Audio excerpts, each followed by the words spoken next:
ਅਲੇਖ ਹੈ, ਅਭਰਮ ਹੈ, ਅਕਰਮ ਹੈ,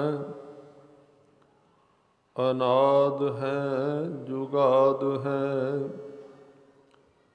ਅਜੈ ਹੈ, ਅਭੈ ਹੈ, ਅਭੂਤ ਹੈ, ਅਤੂਤ ਹੈ,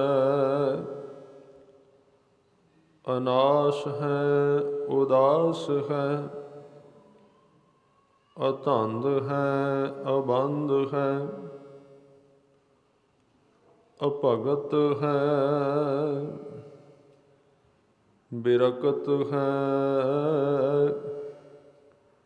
ਅਨਾਸ ਹੈ, ਪ੍ਰਕਾਸ਼ ਹੈ, ਨਿਚਿੰਤ ਹੈ, ਸੁਨਿੰਤ ਹੈ, ਅਲਿਖ ਹੈ, ਅਦਿਖ ਹੈ, ਅਲੇਖ ਹੈ, ਅਭੇਖ ਹੈ, ਅਟਾ ਹੈ, ਅਗਾਹ ਹੈ, ਅਸੰਭ ਹੈ, ਅਗੰਭ ਹੈ, ਅਨੀਲ ਹੈ, ਅਨਾਦ ਹੈ। ਵਾਹਿਗੁਰੂ ਜੀ ਕਾ ਖਾਲਸਾ, ਵਾਹਿਗੁਰੂ ਜੀ ਕੀ ਫਤਿਹ। ਸਤਿਗੁਰੂ ਗਰੀਬ ਨਵਾਜ ਪਾਤਸ਼ਾਹ, ਲੋਕ ਪਰਲੋਕ ਦੇ ਸਹਾਇਕ ਸ਼ਬਦ ਗੁਰੂ ਧੰਨ ਗੁਰੂ ਗ੍ਰੰਥ ਸਾਹਿਬ ਜੀ ਦੇ ਪਾਵਨ ਪਵਿੱਤਰ ਚਰਨਾਂ ਕਮਲਾਂ ਵਿੱਚ ਸ਼ੋਭਾਇਮਾਨ ਗੁਰੂ ਰੂਪ ਸਾਧ ਸੰਗਤ ਜੀਓ, ਆਪ ਜੀ ਵਡਭਾਗੇ ਹੋ ਜੋ ਕਿ ਹਜ਼ੂਰ ਦੇ ਦਰਬਾਰ ਦੀ ਹਾਜ਼ਰੀ ਭਰ ਕੇ ਅੰਮ੍ਰਿਤ ਬਾਣੀ ਸਰਵਣ ਕਰਨ ਵਾਸਤੇ ਗੁਰੂ ਚਰਨਾਂ ਵਿੱਚ ਪਹੁੰਚੇ ਹੋ। ਗੁਰੂ ਗੋਬਿੰਦ ਸਿੰਘ ਸੱਚੇ ਪਾਤਸ਼ਾਹ ਜੀ ਦੇ ਮੁਖਾਰਬਿੰਦ ਤੋਂ ਉਚਾਰਨ ਬਾਣੀ ਜਾਪ ਸਾਹਿਬ ਵਿੱਚੋਂ ਕੁਝ ਸ਼ੰਤ ਆਪ ਜੀ ਨੇ ਸਰਵਣ ਕੀਤੇ ਨੇ। ਸਤਿਗੁਰਾਂ ਨੇ ਅਕਾਲ ਪੁਰਖ ਦਾ ਸਰੂਪ ਇਹਨਾਂ ਲਫ਼ਜ਼ਾਂ ਵਿੱਚ ਸਰੂਪ ਮਾਨ ਕੀਤਾ ਹੈ, ਤਸਵੀਰ ਦੱਸਣ ਦੀ ਕੋਸ਼ਿਸ਼ ਕੀਤੀ। ਕਿਵੇਂ ਦਾ ਹੈ ਜੀਵ ਨੂੰ ਮਹਿਸੂਸ ਕਰਾਇਆ ਜਾਏ ਜਿਹਨੂੰ ਤੂੰ ਜਪ ਰਿਹਾ ਹੈ। ਜਪਣ ਵਾਲੇ ਵਾਸਤੇ ਇਹ ਸਭ ਕੁਝ ਕੀਤਾ ਗਿਆ ਹੈ। ਜਿਹੜਾ ਜਪਦਾ ਹੈ ਉਸ ਜਪਣ ਵਾਲੇ ਦੀ ਕੋਈ ਟੇਕ ਬਣ ਜਾਏ, ਕੋਈ ਸਹਾਰਾ ਬਣ ਜਾਏ, ਕੋਈ ਆਸਰਾ ਬਣੇ ਕਿ ਮੈਂ ਜਿਸ ਨੂੰ ਜਪ ਰਿਹਾ ਉਹ ਕਿਵੇਂ ਦਾ ਹੋ ਸਕਦਾ ਹੈ। ਇਹ ਰਸਤਾ ਇਸ ਕਰਕੇ ਔਖਾ ਹੈ ਕਿਉਂਕਿ ਜਿਹਨੂੰ ਜਪਣਾ ਹੈ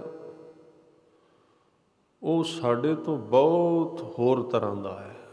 ਮਾਧੋ ਹਮ ਐਸੇ ਤੂੰ ਐਸਾ, ਹਮ ਪਾਪੀ ਤੁਮ ਪਾਪ ਖੰਡਨ, ਨੇਕੋ ਠਾਕੁਰ ਦੇਸਾ,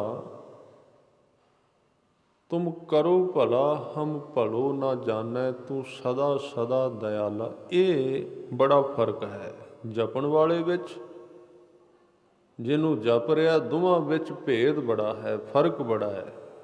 ਉਹ ਬਹੁਤ ਉੱਚਾ, ਅਸੀਂ ਬਹੁਤ ਨੀਵੇਂ ਹਾਂ। ਇਸ ਕਰਕੇ ਜੋੜ ਨਹੀਂ ਬਹਿੰਦਾ। ਔਰ ਸਤਿਗੁਰੂ ਨੇ ਸਾਡੇ ਨੀਵੇਂ ਜੀਵਾਂ ਵਾਸਤੇ ਉਸ ਉੱਚੇ ਦੀ ਵਿਆਖਿਆ ਕੀਤੀ ਕਿ ਜਦੋਂ ਜਪੇਗਾ ਕੁਝ ਨਾ ਕੁਝ ਨਕਸ਼ਾ ਤਾਂ ਤੇਰੇ ਮਨ ਵਿੱਚ ਰਹੇ, ਕੁਝ ਤਾਂ ਤੈਨੂੰ ਮਹਿਸੂਸ ਹੋਵੇ ਵੀ ਤੇਰਾ ਰੱਬ, ਤੇਰਾ ਖੁਦਾ, ਤੇਰਾ ਪਰਮਾਤਮਾ ਕਿਵੇਂ ਦਾ ਹੋ ਸਕਦਾ ਹੈ। ਸਤਿਗੁਰੂ ਨੇ ਬਚਨ ਕੀਤਾ, ਕਹਿਣ ਲੱਗੇ ਅਭਰਮ ਹੈ, ਭਰਮ ਤੋਂ ਰਹਿਤ ਹੈ ਤੂੰ। ਜਿਹਨੂੰ ਅਸੀਂ ਯਾਦ ਕਰ ਰਹੇ ਹਾਂ ਉਹਦੇ ਅੰਦਰ ਬਿਲਕੁਲ ਵੀ ਭਰਮ ਨਹੀਂ। ਭਰਮ ਦਾ ਮਤਲਬ ਭੁਲੇਖਾ ਨਹੀਂ ਹੈ, ਸਭ ਕੁਝ ਅੰਦਰੋਂ ਬਾਹਰੋਂ ਜਾਣਦਾ ਹੈ। ਉਹਨੂੰ ਧੋਖਾ ਨਹੀਂ ਦਿੱਤਾ ਜਾ ਸਕਦਾ। ਭਰਮ ਤੋਂ ਰਹਿਤ ਹੈ। ਜਿਵੇਂ ਕਿਸੇ ਨੂੰ ਭਰਮਾ ਲਿਆ ਜਾਏ, ਭਰਮਾ ਕੇ ਆਪਣੇ ਪਿੱਛੇ ਲਾ ਕੇ ਉਹਨੂੰ ਕੋਈ ਸੁੰਘਾ ਕੇ ਬੂਟੀ ਬੇਹੋਸ਼ ਕਰਕੇ ਕਈ ਠੱਗ ਲੈਂਦੇ ਨੇ। ਸਤਿਗੁਰੂ ਕਹਿੰਦੇ ਤੂੰ ਇਸ ਤਰ੍ਹਾਂ ਦਾ ਨਹੀਂ, ਤੈਨੂੰ ਕੋਈ ਬੇਹੋਸ਼ ਨਹੀਂ ਕਰ ਸਕਦਾ, ਭਰਮ ਵਿੱਚ ਨਹੀਂ ਪਾ ਸਕਦਾ ਤੇ ਗੱਲਾਂ ਵਿੱਚ ਪਾ ਕੇ ਠੱਗ ਨਹੀਂ ਸਕਦਾ। ਕਿਉਂਕਿ ਕਈ ਤਰੀਕੇ ਨੇ।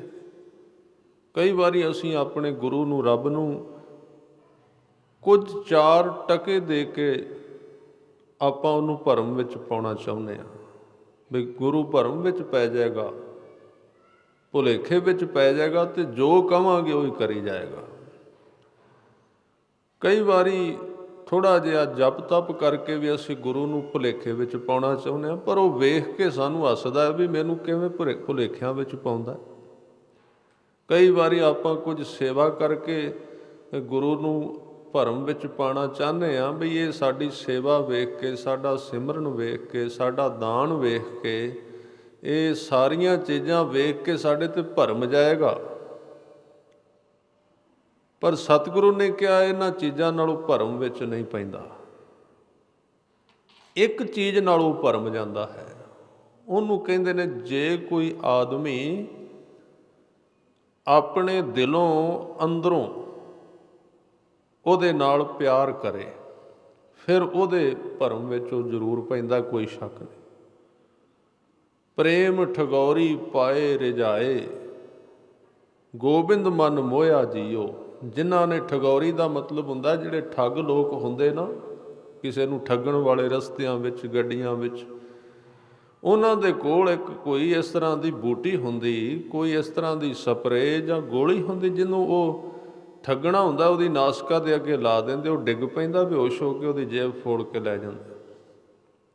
ਕਹਿੰਦੇ ਅਸੀਂ ਰੱਬ ਨੂੰ ਠੱਗਿਆ ਹੈ। ਕਿਵੇਂ?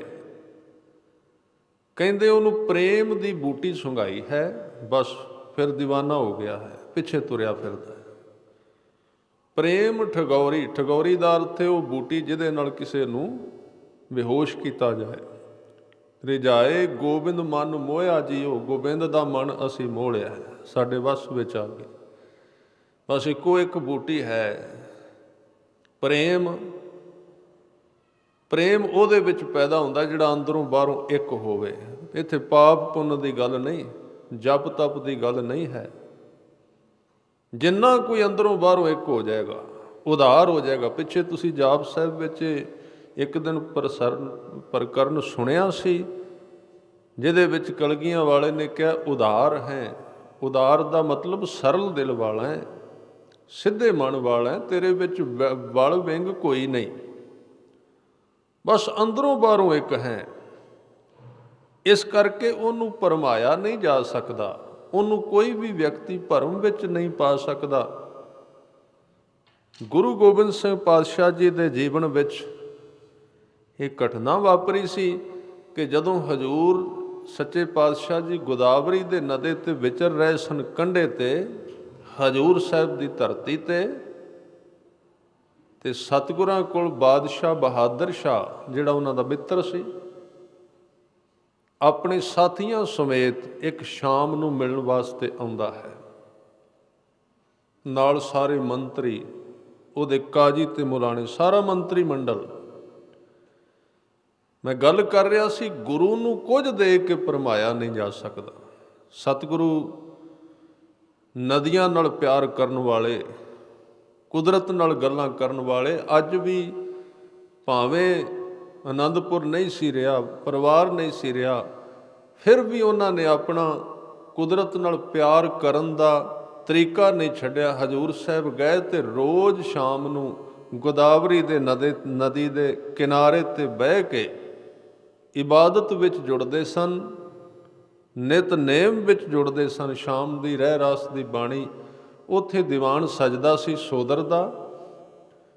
ਬਹਾਦਰ ਸ਼ਾਹ ਨੇ ਸਮਾਂ ਮੰਗਿਆ, ਮੈਂ ਮਿਲਣਾ ਚਾਹੁੰਦਾ। ਉਹਦੇ ਮਿਲਣ ਦਾ ਕਾਰਨ ਇਹ ਸੀ ਕਿ ਜਦੋਂ ਬਹਾਦਰ ਸ਼ਾਹ ਨੂੰ ਗੁਰਤਾ ਵਾਹਿਗੁਰੂ ਬਾਦਸ਼ਾਹਤ ਮਿਲੀ ਸੀ ਤੇ ਉਹ ਕਲਗੀਆਂ ਵਾਲੇ ਪਾਤਸ਼ਾਹ ਨੇ ਦਿਵਾਈ ਸੀ ਆਗਰੇ ਦੇ ਕਿਲ੍ਹੇ ਵਿੱਚ। ਉੱਥੇ ਉਹਨੇ ਇੱਕ ਬੇਨਤੀ ਕੀਤੀ ਸੀ, ਮਹਾਰਾਜ ਕੋਈ ਸੇਵਾ ਦੱਸੋ। ਹਜ਼ੂਰ ਨੇ ਕਿਹਾ, ਸੇਵਾ ਹੈ ਤੇਰੇ ਵਾਸਤੇ, ਤੂੰ ਕਰ ਸਕਣਾ, ਕਿਹੜੀ ਸੇਵਾ। ਹਜ਼ੂਰ ਨੇ ਕੁਝ ਆਦਮੀਆਂ ਦਾ ਨਾਮ ਲਿਆ ਸੀ ਵੀ ਜਿਹੜੇ ਪੰਜਾਬ ਦੇ ਵਿੱਚ ਜਿਨ੍ਹਾਂ ਨੇ ਬੜਾ ਜ਼ੁਲਮ ਕੀਤਾ ਹੈ। ਉਹਨਾਂ ਵਿੱਚ ਵਜੀਦ ਖਾਂ ਆਉਂਦਾ ਹੈ, ਪਹਾੜੀ ਰਾਜੇ ਆਉਂਦੇ ਨੇ, ਕੁਝ ਜਰਨੈਲ ਆਉਂਦੇ ਨੇ, ਕੁਝ ਉਹ ਜਿਨ੍ਹਾਂ ਨੇ ਝੂਠੀਆਂ ਸਹੁੰਆਂ ਖਾਧੀਆਂ ਸਨ। ਇਹਨਾਂ ਦੇ ਨਾਮ ਦਿੱਤੇ ਸਨ ਵੀ ਇਹਨਾਂ ਬੰਦਿਆਂ ਨੂੰ ਤੂੰ ਕਾਨੂੰਨ ਦੇ ਵਿੱਚ ਰੱਖ ਕੇ ਸਜ਼ਾ ਦੇ, ਜਾਂ ਤੂੰ ਸਾਡੇ ਹਵਾਲੇ ਕਰ ਦੇ ਇਹਨਾਂ ਨੂੰ, ਸਾਡੇ ਕੋਲ ਇਹਨਾਂ ਨੂੰ ਤੂੰ ਸਾਡੇ ਹੱਥਾਂ ਵਿੱਚ ਦੇ। ਇਹਨਾਂ ਦੋ ਕੰਮਾਂ ਵਿੱਚੋਂ ਇੱਕ ਕੰਮ ਕਰ, ਜਾਂ ਤੇ ਕਾਨੂੰਨ ਅਨੁਸਾਰ ਇਹਨਾਂ ਨੇ ਬੜੇ ਜ਼ੁਲਮ ਕੀਤੇ ਨੇ, ਬੜਾ ਇਹਨਾਂ ਨੇ ਅਨਿਆਂ ਕੀਤਾ ਹੈ, ਜੋ ਕੁਝ ਕੀਤਾ ਉਹ ਨਿਆਂ ਨਹੀਂ ਸੀ, ਠੀਕ ਨਹੀਂ ਸੀ। ਇਸ ਕਰਕੇ ਇਹ ਮੰਗ ਲਿਆ ਸਤਿਗੁਰਾਂ ਨੇ। ਕਹਿਣ ਲੱਗੇ ਜਾਂ ਤੇ ਇਹਨਾਂ ਨੂੰ ਸਜ਼ਾ ਦੇ ਜਾਂ ਸਾਡੇ ਹਵਾਲੇ ਕਰ ਦੇ। ਬਹਾਦਰ ਸ਼ਾਹ ਕਹਿੰਦਾ ਮੈਂ ਕਰ ਦਿਆਂਗਾ। ਇਹ ਗੱਲ ਚੱਲਦੀ ਚੱਲਦੀ ਕਈ ਮਹੀਨੇ ਲੰਘ ਗਏ। ਹਜ਼ੂਰ ਸਾਹਿਬ ਸਤਿਗੁਰੂ ਵੀ ਆਏ ਤੇ ਬਹਾਦਰ ਸ਼ਾਹ ਵੀ ਆ ਗਿਆ। ਬਹਾਦਰ ਸ਼ਾਹ ਫੈਸਲਾ ਕਰ ਰਿਹਾ ਸੀ ਵੀ ਵਜੀਦ ਖਾਂ ਨੂੰ ਫੜ ਕੇ ਗੁਰੂ ਗੋਬਿੰਦ ਸਿੰਘ ਦੇ ਹਵਾਲੇ ਕਰਾਂ, ਪਰ ਗੱਲ ਬੜੀ ਵੱਡੀ ਸੀ। ਪੰਜਾਬ ਦਾ ਗਵਰਨਰ ਹੋਵੇ, ਸੂਬਾ ਹੋਵੇ, ਉਹਨੂੰ ਫੜਨਾ ਸੌਖੀ ਗੱਲ ਨਹੀਂ ਸੀ। ਜਦੋਂ ਇਹ ਗੱਲ ਮੰਤਰੀਆਂ ਨੂੰ, ਵਜੀਦ ਖਾਂ ਨੂੰ, ਮੌਲਾਣਿਆਂ ਨੂੰ ਪਤਾ ਲੱਗੀ, ਉਹਨਾਂ ਨੇ ਕਿਹਾ ਬਾਦਸ਼ਾਹ ਇਹ ਤੇਰੇ ਹੱਕ ਵਿੱਚ ਨਹੀਂ, ਬਗਾਵਤ ਹੋ ਜਾਏਗੀ। ਬਹਾਦਰ ਸ਼ਾਹ ਨੇ ਕਿਹਾ ਵੀ ਮੈਂ ਗੁਰੂ ਨੂੰ ਕੀ ਜਵਾਬ ਦਿਆਂ, ਮੈਂ ਬਚਨ ਕਰ ਚੁੱਕਾ ਵੀ ਇਹ ਬੰਦੇ ਤੁਹਾਨੂੰ ਦਿਆਂਗਾ। ਉੱਥੇ ਫਿਰ ਇੱਕ ਕਾਜੀ ਨੇ ਗੱਲ ਕਹੀ ਸੀ, ਕਹਿਣ ਲੱਗੇ ਤੇ ਗੱਲ ਹੀ ਕੋਈ ਨਹੀਂ, ਇਹ ਇੱਕ ਫਕੀਰ ਹੈ, 4 ਪੈਸੇ ਦਿਓ, ਹੀਰੇ ਦੇ ਦਿਓ। ਬਹਾਦਰ ਸ਼ਾਹ ਨੇ ਕਿਹਾ ਇਹਨੇ ਮੰਨਣਾ ਨਹੀਂ। ਕਹਿਣ ਲੱਗੇ ਮੰਨਦੇ ਕਿਉਂ ਨਹੀਂ, ਤੂੰ ਸਭ ਤੋਂ ਵਧੀਆ ਹੀਰਾ ਕੱਢ ਆਪਣੇ ਤੋਸ਼ੇਖਾਨੇ ਵਿੱਚੋਂ, ਜਿਹੜਾ ਸਭ ਤੋਂ ਮਹਿੰਗਾ ਗੁਰੂ ਦੇ ਅੱਗੇ ਰੱਖ ਦੇ, ਉਹਨੇ ਪਰਤ ਕੇ ਬੋਲਣਾ ਹੀ ਨਹੀਂ।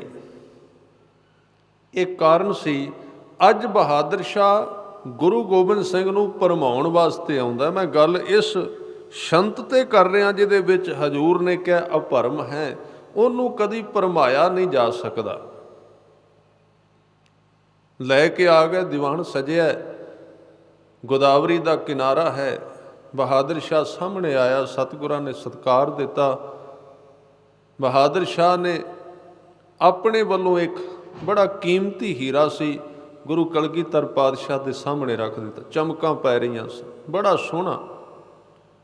ਬੈਠਾ ਰਿਹਾ, ਸਤਿਗੁਰਾਂ ਨੇ ਗੱਲ ਛੇੜੀ। ਕਹਿਣ ਲੱਗੇ ਬਹਾਦਰ ਸ਼ਾਹ ਕੋਈ ਕੰਮ ਨਿਬੜਿਆ?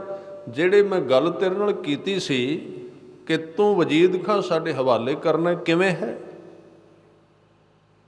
ਤੇ ਕਹਿੰਦੇ ਨੇ ਬਹਾਦਰ ਸ਼ਾਹ ਨੇ ਫਿਰ ਉਸ ਹੀਰੇ ਨੂੰ ਹੱਥ ਲਾਇਆ। ਕਹਿਣ ਲੱਗੇ ਮਹਾਰਾਜ ਆਹ ਤੁਸੀਂ ਪ੍ਰਵਾਨ ਕਰ ਲਓ। ਇਹਦਾ ਮਤਲਬ ਕੀ ਸੀ? ਇਹਦਾ ਮਤਲਬ ਸੀ ਕਿ ਇਹ ਰਿਸ਼ਵਤ ਹੈ, ਇਹ ਲੈ ਲਓ ਤੇ ਤੁਸੀਂ ਗੱਲ ਛੱਡ ਦਿਓ। ਸਤਿਗੁਰਾਂ ਨੇ ਉਹ ਹੀਰਾ ਫੜਿਆ, ਵੇਖਿਆ ਤੇ ਚੁੱਕ ਕੇ ਗੋਦਾਵਰੀ ਨਦੀ ਦੇ ਵਿੱਚ ਸਿੱਟ ਦਿੱਤਾ। ਬੜੀ ਵੱਡੀ ਗੱਲ ਸੀ। ਬਹਾਦਰ ਸ਼ਾਹ ਬੜਾ ਮਾਯੂਸ ਹੋ ਗਿਆ। ਕਹਿਣ ਲੱਗਾ ਮਹਾਰਾਜ ਇਹਦੀ ਤੇ ਕੀਮਤ ਬਹੁਤ ਜ਼ਿਆਦਾ ਹੈ, ਇਹਦੇ ਨਾਲ ਤੇ ਤੁਸੀਂ ਸਾਰਾ ਹਿੰਦੁਸਤਾਨ ਖਰੀਦ ਸਕਦੇ ਹੋ। ਹਜ਼ੂਰ ਨੇ ਇੱਕ ਬਚਨ ਕਿਹਾ ਸੀ। ਕਹਿਣ ਲੱਗੇ ਬਹਾਦਰ ਸ਼ਾਹ ਇਸ ਹੀਰੇ ਨਾਲ ਹਿੰਦੁਸਤਾਨ ਖਰੀਦਿਆ ਜਾ ਸਕਦਾ, ਗੁਰੂ ਗੋਬਿੰਦ ਸਿੰਘ ਨਹੀਂ ਖਰੀਦਿਆ ਜਾ ਸਕਦਾ, ਉਹਨੂੰ ਨਹੀਂ ਭਰਮਾਇਆ ਜਾ ਸਕਦਾ। ਤੂੰ ਗਲਤੀ ਕਰ ਗਿਆ, ਤੂੰ ਗਲਤ ਥਾਂ ਤੇ ਆ ਗਿਆ, ਜਾ ਹੋਰ ਕਿਤੇ ਮੰਡੀ ਵਿੱਚ ਚਲਾ ਜਾ, ਉੱਥੇ ਬੰਦੇ ਵਿਕਦੇ ਹੋਣਗੇ, ਇਹ ਥਾਂ ਠੀਕ ਨਹੀਂ। ਮੈਨੂੰ ਪਤਾ ਤੂੰ ਬਾਦਸ਼ਾਹ ਹੈ ਤੇ ਬਾਦਸ਼ਾਹਾਂ ਦਾ ਹਰ ਰੋਜ਼ ਦਾ ਕੰਮ ਹੁੰਦਾ ਲੋਕਾਂ ਨੂੰ ਖਰੀਦਣਾ, ਪਰ ਤੈਨੂੰ ਇਹ ਭੁਲੇਖਾ ਕਿੱਥੋਂ ਲੱਗ ਗਿਆ ਵੀ ਗੁਰੂ ਨੂੰ ਖਰੀਦਿਆ ਜਾ ਸਕਦਾ, ਭਰਮਾਇਆ ਨਹੀਂ ਜਾ ਸਕਦਾ। ਫਿਰ ਉਹਦੇ ਤੋਂ ਬਾਅਦ ਖੈਰ ਲੰਬੀ ਗੱਲ ਹੈ ਬੰਦਾ ਸਿੰਘ ਬਹਾਦਰ ਨੂੰ ਭੇਜਣ ਦੀ। ਮੈਂ ਗੱਲ ਕਰ ਰਿਹਾ ਸੀ ਇਸ ਛੰਦ ਦੇ ਉੱਤੇ। ਕਲਗੀਧਰ ਪਾਤਸ਼ਾਹ ਕਹਿੰਦੇ ਅਭਰਮ ਹੈ। ਅਭਰਮ ਦਾ ਮਤਲਬ ਜਿਹਨੂੰ ਭਰਮਾਇਆ ਨਹੀਂ ਜਾ ਸਕਦਾ। ਫਿਰ ਅੱਗੇ ਬਚਨ ਕੀਤਾ, ਕਹਿੰਦੇ ਅਕਰਮ ਹੈ। ਹੇ ਅਕਾਲ ਪੁਰਖ ਵਾਹਿਗੁਰੂ ਜੀਓ, ਤੁਸੀਂ ਕਿਵੇਂ ਦੇ ਹੋ? ਅਕਰਮ, ਕਿਸੇ ਕਰਮ ਤੋਂ ਤੁਸੀਂ ਖਿੱਝਦੇ ਨਹੀਂ। ਜਿਵੇਂ ਕੰਮ ਕਰਦਾ ਨਾ ਆਦਮੀ, ਜ਼ਿਆਦਾ ਜਿਉਂ-ਜਿਉਂ ਧੰਦੇ ਵਿੱਚ ਫਸਦਾ ਤੇ ਉਹਦਾ ਚਿਹਰਾ ਮੋਹਰਾ ਖਿਝਿਆ ਜਾਂਦਾ, ਕਾਲਾ ਪੈ ਜਾਂਦਾ, ਦੁਖੀ ਜਿਹਾ, ਵੀ ਕੀ ਇਹ ਹਰ ਰੋਜ਼ ਦਾ ਕੰਮ, ਉਹੀ ਕੰਮ ਪਰਤ ਪਰਤ ਕੇ ਕਰੀ ਜਾਣਾ ਮੁੜ ਮੁੜ ਕੇ।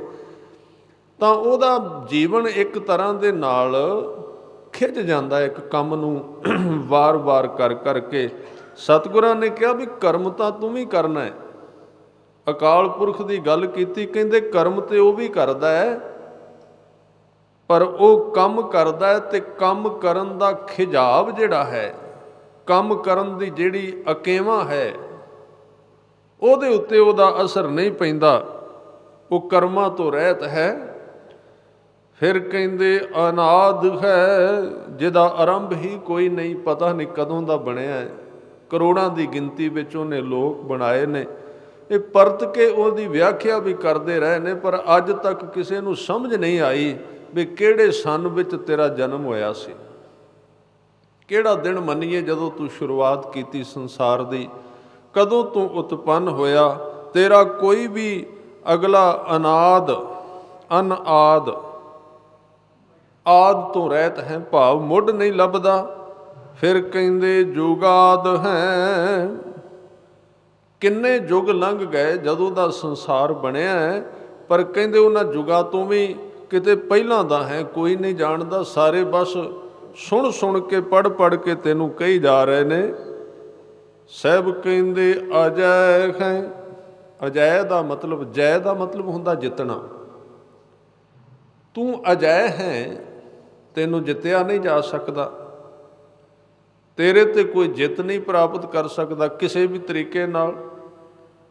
ਫਿਰ ਕਹਿੰਦੇ ਅਬੈ ਹੈ, ਅਬੈ ਦਾ ਅਰਥ ਹੈ ਹਿੱਸੇ ਤੋਂ ਬਿਨਾਂ। ਅਬੈ, ਬੈ ਸ਼ਬਦ ਦਾ ਵੈਸੇ ਅਰਥ ਹੁੰਦਾ ਹੈ ਪੱਕੇ ਤੌਰ ਤੇ, ਲਗਾਤਾਰ। ਅਬੈ ਹੈ, ਤੂੰ ਅੰਗਾਂ ਤੋਂ ਰਹਿਤ ਹੈ, ਤੈਨੂੰ ਕੋਈ ਪੱਕੇ ਤੌਰ ਤੇ ਆਪਣੇ ਅਧੀਨ ਨਹੀਂ ਕਰ ਸਕਦਾ। ਬੇਪਰਵਾਹ ਹੈ, ਅਭੂਤ ਹੈ। ਭੂਤ ਕਹਿੰਦੇ ਨੇ ਤੱਤਾਂ ਨੂੰ, ਜਿਵੇਂ ਆਪਣਾ ਸਰੀਰ ਬਣਿਆ ਇਹ 5 ਤੱਤਾਂ ਤੋਂ ਬਣਿਆ ਹੈ। ਇਹ ਸਰੀਰ ਦੀ ਰਚਨਾ 5 ਤੱਤਾਂ ਵਿੱਚੋਂ ਹੋਈ ਹੈ, ਔਰ ਇਹ ਤੱਤਾਂ ਕਰਕੇ ਚੱਲ ਰਿਹਾ ਹੈ। ਸਤਿਗੁਰੂ ਕਹਿੰਦੇ ਤੇਰਾ ਸਰੀਰ, ਤੇਰਾ ਵਜੂਦ ਇਹਨਾਂ 5 ਤੱਤਾਂ ਦਾ ਨਹੀਂ। ਕਿਸੇ ਸੂਖਸ਼ਮ ਤੱਤ ਦਾ ਤੇਰਾ ਸਰੀਰ ਹੋਵੇ ਤੇ ਵੱਖਰੀ ਗੱਲ ਹੈ, ਪਰ 5 ਤੱਤਾਂ ਦਾ ਸਰੀਰ ਨਹੀਂ ਹੈ। ਅਧੂਤ ਹੈ, ਧੂਤ ਕਹਿੰਦੇ ਨੇ ਜਿਹੜੀ ਚੀਜ਼ ਟਿਕੇ ਨਾ। ਅਧੂਤ ਦਾ ਅਰਥ ਹੈ ਸਦਾ ਸਥਿਰ, ਅਚਲ, ਜਿਹੜਾ ਕਦੀ ਖਤਮ ਨਹੀਂ ਹੁੰਦਾ, ਜਾਂਦਾ ਨਹੀਂ। ਫਿਰ ਕਹਿੰਦੇ ਅਨਾਸ ਹੈ, ਤੇਰਾ ਨਾਸ ਨਹੀਂ ਹੈ, ਤੇਰਾ ਖਾਤਮਾ ਨਹੀਂ ਹੈ। ਅਗਲਾ ਬਚਨ ਕੀਤਾ, ਕਹਿੰਦੇ ਉਦਾਸ ਹੈ। ਬੜੀ ਇੱਕ ਕਮਾਲ ਦੀ ਉਹਦੀ ਅਵਸਥਾ ਹੈ, ਉਦਾਸੀ। ਉਦਾਸੀ ਦਾ ਮਤਲਬ ਉਪਰਾਮਤਾ ਹੈ। ਜਿਵੇਂ ਸਾਹਮਣੇ ਕੋਈ ਬਹੁਤ ਵਧੀਆ ਮਕਾਨ ਹੋਵੇ, ਉਹਦੇ ਵਿੱਚ ਬੰਦਾ ਰਵੇ, ਪਰ ਉਹਦੇ ਤੋਂ ਉਪਰਾਮ ਰਵੇ। ਉਦਾਸੀ ਬੜੀ ਮਿੱਠੀ ਦਸ਼ਾ ਹੈ ਧਰਮ ਦੀ। ਗੁਰੂ ਤੇਗ ਬਹਾਦਰ ਸਾਹਿਬ ਜੀ ਦੀ ਬਾਣੀ ਪੜ੍ਹੋ, ਉਹਦੇ ਵਿੱਚ ਕੀ ਹੈ? ਜਿੰਨਾ ਚਿਰ ਆਦਮੀ ਸੰਸਾਰ ਤੋਂ ਉਦਾਸ ਨਹੀਂ ਹੁੰਦਾ, ਉਹਨਾਂ ਚਿਰ ਉਹ ਪਰਮਾਤਮਾ ਦੇ ਰਾਹ ਤੇ ਨਹੀਂ ਚੱਲ ਸਕਦਾ। ਉਹ ਹੀ ਤੁਰੇ, ਉਹ ਹੀ ਪਹੁੰਚੇ ਜਿਹੜੇ ਇੱਧਰੋਂ ਉਦਾਸ ਹੋ ਗਏ। ਇਹ ਠੀਕ ਹੈ, ਉਦਾਸੀ ਸੰਸਾਰ ਵਰਗੀ ਨਹੀਂ ਹੈ। ਇੱਥੇ ਉਦਾਸੀ ਦਾ ਮਤਲਬ ਮਜਬੂਰੀ ਨਹੀਂ ਕਿ ਸੰਸਾਰ ਵੱਲੋਂ ਬੰਦਾ ਕਾਮਯਾਬ ਨਹੀਂ ਹੋਇਆ। ਚਲੋ ਇਹ ਵੀ ਚੀਜ਼ ਕੰਮ ਦੇ ਸਕਦੀ, ਪਰ ਇਹਨੂੰ ਇਉਂ ਕਹੀਏ ਉਹ ਉਦਾਸੀ ਜਿਹਦੇ ਵਿੱਚ ਰਸ ਹੁੰਦਾ ਹੈ। ਇੱਕ ਹੁੰਦੀ ਹੈ ਉਦਾਸੀ ਬੇਰਸੀ। ਲੋਕ ਉਦਾਸ ਨੇ ਅੱਜ ਬਹੁਤ, ਅੱਜ ਦੇ ਸਮੇਂ ਵਿੱਚ ਪਰੇਸ਼ਾਨੀ ਹੈ, ਉਦਾਸੀ ਹੈ, ਦੁੱਖ ਹੈ। ਇਹ ਦੁੱਖ ਕੱਲਾ ਦੁੱਖ ਹੈ, ਪਰ ਜਿਹੜਾ ਰੱਬ ਦੇ ਪਿਆਰ ਦਾ ਦੁੱਖ ਹੈ, ਉਹਦੀ ਜਿਹੜੀ ਦਰਦ ਹੈ, ਉਹਦਾ ਜਿਹੜਾ ਵਿਛੋੜੇ ਦਾ ਦੁੱਖ ਹੈ, ਜਾਂ ਸੰਸਾਰ ਦੀ ਉਦਾਸੀ, ਇਹ ਕਹਿੰਦੇ ਨੇ ਬਹੁਤ ਮਿੱਠੀ ਹੈ। ਇਹਦੇ ਵਿੱਚ ਆਨੰਦ ਹੈ। ਇਹਦੇ ਵਿੱਚ ਉਸ ਉਦਾਸੀ ਦੀ ਗੱਲ ਕਹਿੰਦੇ ਤੂੰ ਸਾਰੇ ਸੰਸਾਰ ਨੂੰ ਬਣਾ ਵੀ ਰਿਹਾ ਹੈ, ਇਹਨੂੰ ਭੋਗ ਵੀ ਰਿਹਾ ਹੈ, ਇਹਨੂੰ ਚਲਾ ਵੀ ਰਿਹਾ ਹੈ, ਪਰ ਖੁਦ ਇਹਦੇ ਤੋਂ ਉਦਾਸ ਰਹਿਣਾ ਹੈ, ਇਹਦੇ ਵਿੱਚ ਫਸਦਾ ਨਹੀਂ। ਤੇਰੇ ਮਨ ਵਿੱਚ ਇੱਕ ਐਸੀ, ਇੱਕ ਵੱਖਰਾਪਣ ਜਿਹਾ ਬਣਿਆ ਰਹਿੰਦਾ ਹੈ। ਫਿਰ ਕਹਿੰਦੇ ਅਧੰਦ ਹੈ, ਅਬੰਦ ਹੈ। ਇਹ ਦੋ ਚੀਜ਼ਾਂ ਨੇ। ਇੱਕ ਕਹਿੰਦੇ ਨੇ ਧੰਦਾ ਤੇ ਦੂਸਰਾ ਕਹਿੰਦੇ ਨੇ ਬੰਧਨ। ਸਾਰਾ ਸੰਸਾਰ ਧੰਦਿਆਂ ਦੇ ਵਿੱਚ ਵੱਜਾ ਹੋਇਆ ਹੈ, ਧੰਦੇ ਵਿੱਚ ਫਸਿਆ ਹੋਇਆ ਆਦਮੀ। ਕਦੀ ਵੇਖੋ ਜਿਉਂ ਜਨਮ ਲੈਂਦਾ ਮਨੁੱਖ, ਇਹ ਜਿੱਦਣ ਉਹਦੀ ਸਮਾਪਤੀ ਹੁੰਦੀ ਏ ਬਸ ਉਦਣ ਹੀ ਉਹਦਾ ਧੰਦਾ ਖਤਮ ਹੁੰਦਾ। ਨਹੀਂ ਤੇ ਉਹਨੂੰ ਕੋਈ ਕੰਮ ਕਹੋ ਤਾਂ ਪਹਿਲਾਂ ਸੋਚਦਾ ਵੀ ਕਿੰਨੇ ਦਿਨ ਦਾ ਟਾਈਮ ਟੇਬਲ ਕੀ ਹੈ, ਮੈਂ ਇਹ ਕੰਮ ਕਰ ਸਕਾਂਗਾ ਕਿ ਨਹੀਂ। ਵੇਖਦਾ ਇੰਨਾ ਬਿਜ਼ੀ ਹੈ, ਵਿਅਸਤ ਹੈ, ਫਸਿਆ ਹੋਇਆ ਹੈ। ਇਹ ਮਨੁੱਖ ਦੀ ਇੱਕ ਉਹਨੇ ਚਾਲ ਬਣਾਈ ਹੈ। ਤੁਧ ਸੰਸਾਰ ਉਪਾਇਆ ਸਿਰੈ ਸਿਰ ਧੰਦੇ ਲਾਇਆ। ਸਾਰਿਆਂ ਨੂੰ ਧੰਦੇ ਵਿੱਚ ਲਾ ਦਿੱਤਾ ਹੈ। ਔਰ ਸੰਸਾਰ ਦੀ ਇਹ ਵਿਆਖਿਆ ਹੈ ਕਿ ਜਿਹਦੇ ਕੋਲ ਧੰਦਾ ਨਹੀਂ ਉਹ ਆਦਮੀ ਬਿਮਾਰ ਹੋ ਜਾਏਗਾ। ਇਹਨੂੰ ਧੰਦਾ ਚਾਹੀਦਾ ਤਾਂ ਹੀ ਲਾਇਆ ਹੈ, ਜ਼ਰੂਰੀ ਹੈ, ਕਿਰਤ ਚਾਹੀਦੀ ਹੈ, ਕੁਝ ਨਾ ਕੁਝ ਕਰੇ। ਤੁਸੀਂ ਕਦੀ ਵੇਖਣਾ ਕੁਦਰਤ ਦਾ ਹਿੱਸਾ ਨੇ ਪੰਛੀ, ਕਦੀ ਵਿਹਲੇ ਨਹੀਂ ਬਹਿਣਗੇ। ਜਾਂ ਤੇ ਆਰਾਮ ਕਰਦੇ ਨੇ ਰਾਤ ਨੂੰ, ਜਾਂ ਦਿਨੇ ਉਹ ਕਿਸੇ ਨਾ ਕਿਸੇ ਦਾਣੇ ਦੀ ਖੋਜ ਵਿੱਚ ਇੱਧਰੋਂ ਉੱਧਰ ਨੂੰ ਇੱਧਰੋਂ ਤੁਰੇ ਫਿਰਦੇ ਨੇ। ਕੁਦਰਤ ਦਾ ਨਿਯਮ ਹੈ, ਜਿਉਣ ਵਾਸਤੇ ਧੰਦਾ ਕਰਨਾ ਪੈਂਦਾ, ਜ਼ਰੂਰੀ ਹੈ ਕੰਮ ਕਰਨਾ, ਸਿਰਜਣ ਕਰਨਾ। ਇਹਨਾਂ ਦੇ ਵਿੱਚੋਂ ਸਿਰਫ ਵਿਹਲਾ ਕੌਣ ਰਹਿ ਸਕਦਾ? ਭਾਵੇਂ ਕਿ ਇਹਦੇ ਅਰਥ ਇਹ ਨਾ ਕੱਢਣਾ ਵੀ ਜਿਹੜਾ ਬ੍ਰਹਮ ਗਿਆਨੀ ਹੈ ਉਹ ਵਿਹਲਾ ਵੀ ਜਿਉ ਸਕਦਾ, ਇਹਦਾ ਅਰਥ ਇਹ ਨਹੀਂ। ਪਰ ਮੈਂ ਸਿਰਫ ਇੱਕ ਗੱਲ ਕਹਿਣੀ ਚਾਹੁੰਦਾ, ਜਿਸ ਬੰਦੇ ਦੀ ਅੰਦਰਲੀ ਦਸ਼ਾ ਸ਼ਬਦ ਨਾਲ ਜੁੜ ਗਈ, ਨਾਮ ਨਾਲ, ਉਹ ਕਿਸੇ ਵੀ ਧੰਦੇ ਤੋਂ ਬਿਨਾਂ ਖਾਲੀ ਰਹਿ ਸਕਦਾ ਹੈ। ਭਾਵ ਉਹਨੂੰ ਨੁਕਸਾਨ ਕੋਈ ਨਹੀਂ ਹੁੰਦਾ। ਸੰਸਾਰੀ ਨੂੰ ਖਾਲੀ ਰੱਖ ਦਿਓ, ਪਾਗਲ ਹੋ ਜਾਏਗਾ, ਕੰਮ ਚਾਹੀਦਾ ਹੈ, ਉਹ ਨਹੀਂ ਰਹਿ ਸਕਦਾ। ਜਾਂ ਸੰਸਾਰੀ ਨੂੰ ਖਾਲੀ ਰੱਖੋ ਤੇ ਉਪਦਰਵ ਕਰੇਗਾ, ਗਲਤ ਕੰਮ ਕਰੇਗਾ। ਸੰਤ ਕਿਹਨੂੰ ਕਹਿੰਦੇ ਨੇ? ਗੁਰਮੁਖ ਕੌਣ ਹੈ? ਬ੍ਰਹਮ ਗਿਆਨ ਦੀ ਕੀ ਨਿਸ਼ਾਨੀ ਹੈ? ਕਿ ਉਹ ਲਗਾਤਾਰ ਬਿਨਾਂ ਕਿਸੇ ਕਰਮ ਤੋਂ ਜਿਉ ਸਕਦਾ। ਉਦਣ ਸਮਝਣਾ ਵੀ ਮੇਰੇ ਅੰਦਰ ਨਾਮ ਵਸ ਗਿਆ। ਕੋਈ ਹਰਕਤ ਨਹੀਂ, ਕੋਈ ਕਿਰਿਆ ਨਹੀਂ, ਨਾ ਵੇਖਣ ਦੀ ਲਾਲਸਾ, ਨਾ ਬੋਲਣ ਦੀ ਲਾਲਸਾ, ਨਾ ਸੁਣਨ ਦੀ ਲਾਲਸਾ, ਨਾ ਕੰਮ ਕਰਨ ਦੀ, ਨਾ ਖਾਣ ਦੀ, ਨਾ ਕਿਸੇ ਨੂੰ ਮਿਲਣ ਦੀ। ਜਦੋਂ ਇਹ ਛਾਵਾਂ ਮਰਦੀਆਂ ਨੇ, ਉਹ ਨਿਸ਼ਾਨੀ ਹੈ ਕਿ ਇਹਦੇ ਅੰਦਰ ਕੋਈ ਹੋਰ ਕਾਰਜ ਸ਼ੁਰੂ ਹੋ ਗਿਆ। ਬਾਹਰਲੇ ਕਰਮ ਨਿਸ਼ਕਿਰਿਆ ਕਰ ਸਕਦਾ ਹੈ। ਹਾਂ, ਉਹ ਕੰਮ ਕਰੇਗਾ ਜ਼ਰੂਰ। ਮੈਂ ਸਿਰਫ ਇੱਕ ਦਸ਼ਾ ਦੱਸ ਰਿਹਾ ਬਈ ਸਿਰਫ ਤੇ ਸਿਰਫ ਖਾਲੀ ਰਹਿ ਸਕਦਾ ਹੈ। ਨਹੀਂ ਤੇ ਬੰਦੇ ਨੂੰ ਵੇਖੋ ਸਵੇਰੇ ਜਾਗਦਾ ਹੈ, ਉਹਨੂੰ ਕਹੋ, ਕਿਸੇ ਨੇ ਕਹਿ ਦਿੱਤਾ ਸੀ, ਕੋਈ ਸਾਧੂ ਕਮਾਈ ਵਾਲਾ ਬੈਠਾ ਸੀ ਕਿਸੇ ਕੋਨੇ ਵਿੱਚ ਇਕੱਲਾ, ਕੋਲੋਂ ਕੋਈ ਮਸ਼ਕਰੀ ਲੰਘਿਆ, ਮਸ਼ਕਰੀ ਕਰਨ ਵਾਲਾ। ਉਹਨੇ ਕਿਹਾ ਵੀ ਇਸ ਸਾਧ ਦੀ ਬੜੀ ਮੌਜ ਹੈ, ਸਾਰਾ ਦਿਨ ਇਕੱਲਾ ਬੈਠੇਗਾ, ਕੋਈ ਕੰਮ ਨਹੀਂ। ਉਹ ਦਿਹਾੜੀ ਤੇ ਜਾ ਰਿਹਾ ਸੀ ਤੇ ਉਹ ਜਿਹੜਾ ਸਾਧੂ ਪੁਰਸ਼ ਸੀ ਉੱਥੇ ਕਰਦਾ ਸੀ ਸਾਧਨਾ, ਬੰਦਗੀ ਕਰਦਾ ਸੀ, ਖੋਜ ਕਰਦਾ ਸੀ ਜੀਵਨ ਦੀ। ਉਹਨੇ ਰੋਜ਼ ਲੰਘਣਾ ਦਿਹਾੜੀਦਾਰ ਨੇ, ਤੇ ਜਾਂਦਿਆਂ ਜਾਂਦਿਆਂ 2-4 ਮਖੌਲ ਕਰ ਹੀ ਦੇਣੇ ਵੀ ਇਹ ਸਾਧ ਦੀ ਬੜੀ ਮੌਜ ਹੈ। ਅਸੀਂ ਸਾਰਾ ਦਿਨ ਪਸੀਨੇ ਵਿੱਚ ਭਿੱਜ ਜਾਂਦੇ ਹਾਂ, ਸਾਰਾ ਦਿਨ ਕੰਮ ਕਰਨਾ ਪੈਂਦਾ ਹੈ। ਇੱਕ ਦਿਨ ਉਹ ਸਾਧੂ ਨੇ ਪਿਆਰ ਨਾਲ ਕੋਲ ਬੁਲਾਇਆ, ਕਹਿਣ ਲੱਗੇ, ਬੇਟਾ ਤੂੰ ਕਿੰਨੀ ਦਿਹਾੜੀ ਲੈਣਾ? ਕਹਿਣ ਲੱਗਾ, ਮੈਂ 100 ਰੁਪਈਆ ਲੈਣਾ। ਕਹਿੰਦੇ, ਜ਼ਰੂਰ ਤੂੰ ਗਰਮੀ ਵਿੱਚ ਕੰਮ ਕਰਨਾ ਹੈ? ਜੇ ਤੈਨੂੰ ਮੈਂ 100 ਇੱਥੇ ਦੇ ਦਿਆਂ, ਮੇਰਾ ਕੰਮ ਕਰੇਗਾ? ਕਹਿਣ ਲੱਗਾ, ਜੀ ਇੱਥੇ ਕਰ ਲਾਂਗਾ। ਉਹਨੇ 100 ਰੁਪਈਆ ਉਹਦੀ ਜੇਬ ਵਿੱਚ ਪਾਇਆ, ਕਹਿਣ ਲੱਗੇ, ਆ ਜਾ। ਉਹ ਦਿਹਾੜੀਦਾਰ ਸੱਜਣ ਜਿਹੜਾ ਮਸ਼ਕਰੀਆਂ ਕਰਦਾ ਸੀ ਵੀ ਤੁਸੀਂ, ਤੁਹਾਡੀ ਬੜੀ ਮੌਜ, ਸਾਰਾ ਦਿਨ ਵਿਹਲੇ, ਉਹਨੇ ਕਿਹਾ, ਜੀ ਦੱਸੋ ਕੀ ਕੰਮ ਹੈ? ਇੱਟਾਂ ਚੁੱਕਣੀਆਂ ਨੇ ਕਿ ਮਿੱਟੀ ਸੁੱਟਣੀ ਹੈ ਕਿ ਹੋਰ ਕੁਝ ਕਰਨਾ ਹੈ? ਕਹਿਣ ਲੱਗਾ, ਵੀ ਕੁਝ ਨਹੀਂ ਕਰਨਾ, ਮੈਂ ਤੈਨੂੰ ਦਿਹਾੜੀ ਵਾਸਤੇ ਖਰੀਦ ਲਿਆ, ਮੈਂ ਜਿਹੜਾ ਕੰਮ ਕਵਾਂਗਾ ਤੂੰ ਉਹੀ ਕਰਨਾ। ਕਿਹੜਾ ਕੰਮ? ਕਹਿਣ ਲੱਗੇ, ਉਹ ਸਾਹਮਣੇ ਮਕਾਨ ਦਾ ਕੋਣਾ ਹੈ, ਉੱਥੇ ਬਹਿ ਜਾ, ਸਾਰਾ ਦਿਨ ਵਿਹਲੇ ਬਹਿਣਾ, ਇਹ ਕੰਮ ਹੈ ਤੇਰਾ। ਕੰਮ ਕੋਈ ਨਹੀਂ, ਬਸ ਬਹਿਣਾ ਹੈ। ਕਹਿਣ ਲੱਗਾ, ਇਹ ਤੇ ਗੱਲ ਹੀ ਬੜੀ, ਛਾਵੇਂ ਬਹਿਣਾ, ਜ਼ਰੂਰ ਗਰਮੀ ਵਿੱਚ ਜਾਣਾ। ਉਹਨੇ ਕਿਹਾ, ਬੈਠ ਜਾ। ਬੈਠ ਗਿਆ। ਅੱਧਾ ਘੰਟਾ ਲੰਘਾ ਤੇ ਗੋਡੇ ਬਦਲਣ ਲੱਗ ਪਿਆ, ਫਿਰ ਕਦੀ ਇੱਧਰ ਨੂੰ ਕਦੀ ਉੱਧਰ ਨੂੰ। ਕਹਿਣ ਲੱਗਾ, ਜੀ ਕੰਮ ਤੇ ਇੱਥੇ ਹੈ ਕੋਈ ਨਹੀਂ, ਮੈਂ ਥੋੜ੍ਹਾ ਜਿਹਾ ਬੱਸ ਸਟੈਂਡ 'ਤੇ ਗੇੜਾ ਮਾਰਾਂ। ਕਹਿਣ ਲੱਗੇ, ਨਹੀਂ, ਕਿਤੇ ਗੇੜਾ ਨਹੀਂ ਮਾਰਨਾ, ਮੈਂ ਅਖਬਾਰ ਲੈ ਆਵਾਂ ਥੋੜ੍ਹੀ ਜਿਹੀ? ਨਹੀਂ, ਕੋਈ ਅਖਬਾਰ ਨਹੀਂ ਆਏਗੀ। मैं तेनू दिहाड़ी वास्ते वेले रखना है और तेनू दसना है भी वेले रहना काम करन नालों कितना औखा है।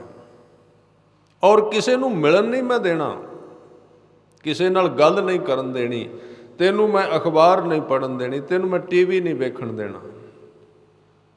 शाम तक बस 2 घंटे कढ़े, उठ के ने वो 100 रुपया कढ़ के अगे रख के नमस्कार कर दी। कहन लगा जी ये काम नहीं हुंदा मेरे तो, तुहाडी दिहाड़ी बड़ी औखी है, खाली रहना कुछ ना करना।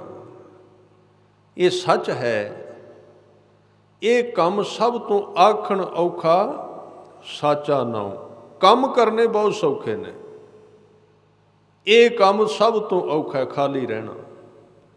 हाँ मैं ये अर्थ ये नहीं कर रहा भी गुरु साहब ने इस तरह की गल की भी तू बैठा रहो तो काम ना कर, पर जदों कोई इस राह ते तुरदा है ना, इस राह के उत्ते इकल्ले रहना यही उस पूर्ण पुरख की निशानी है।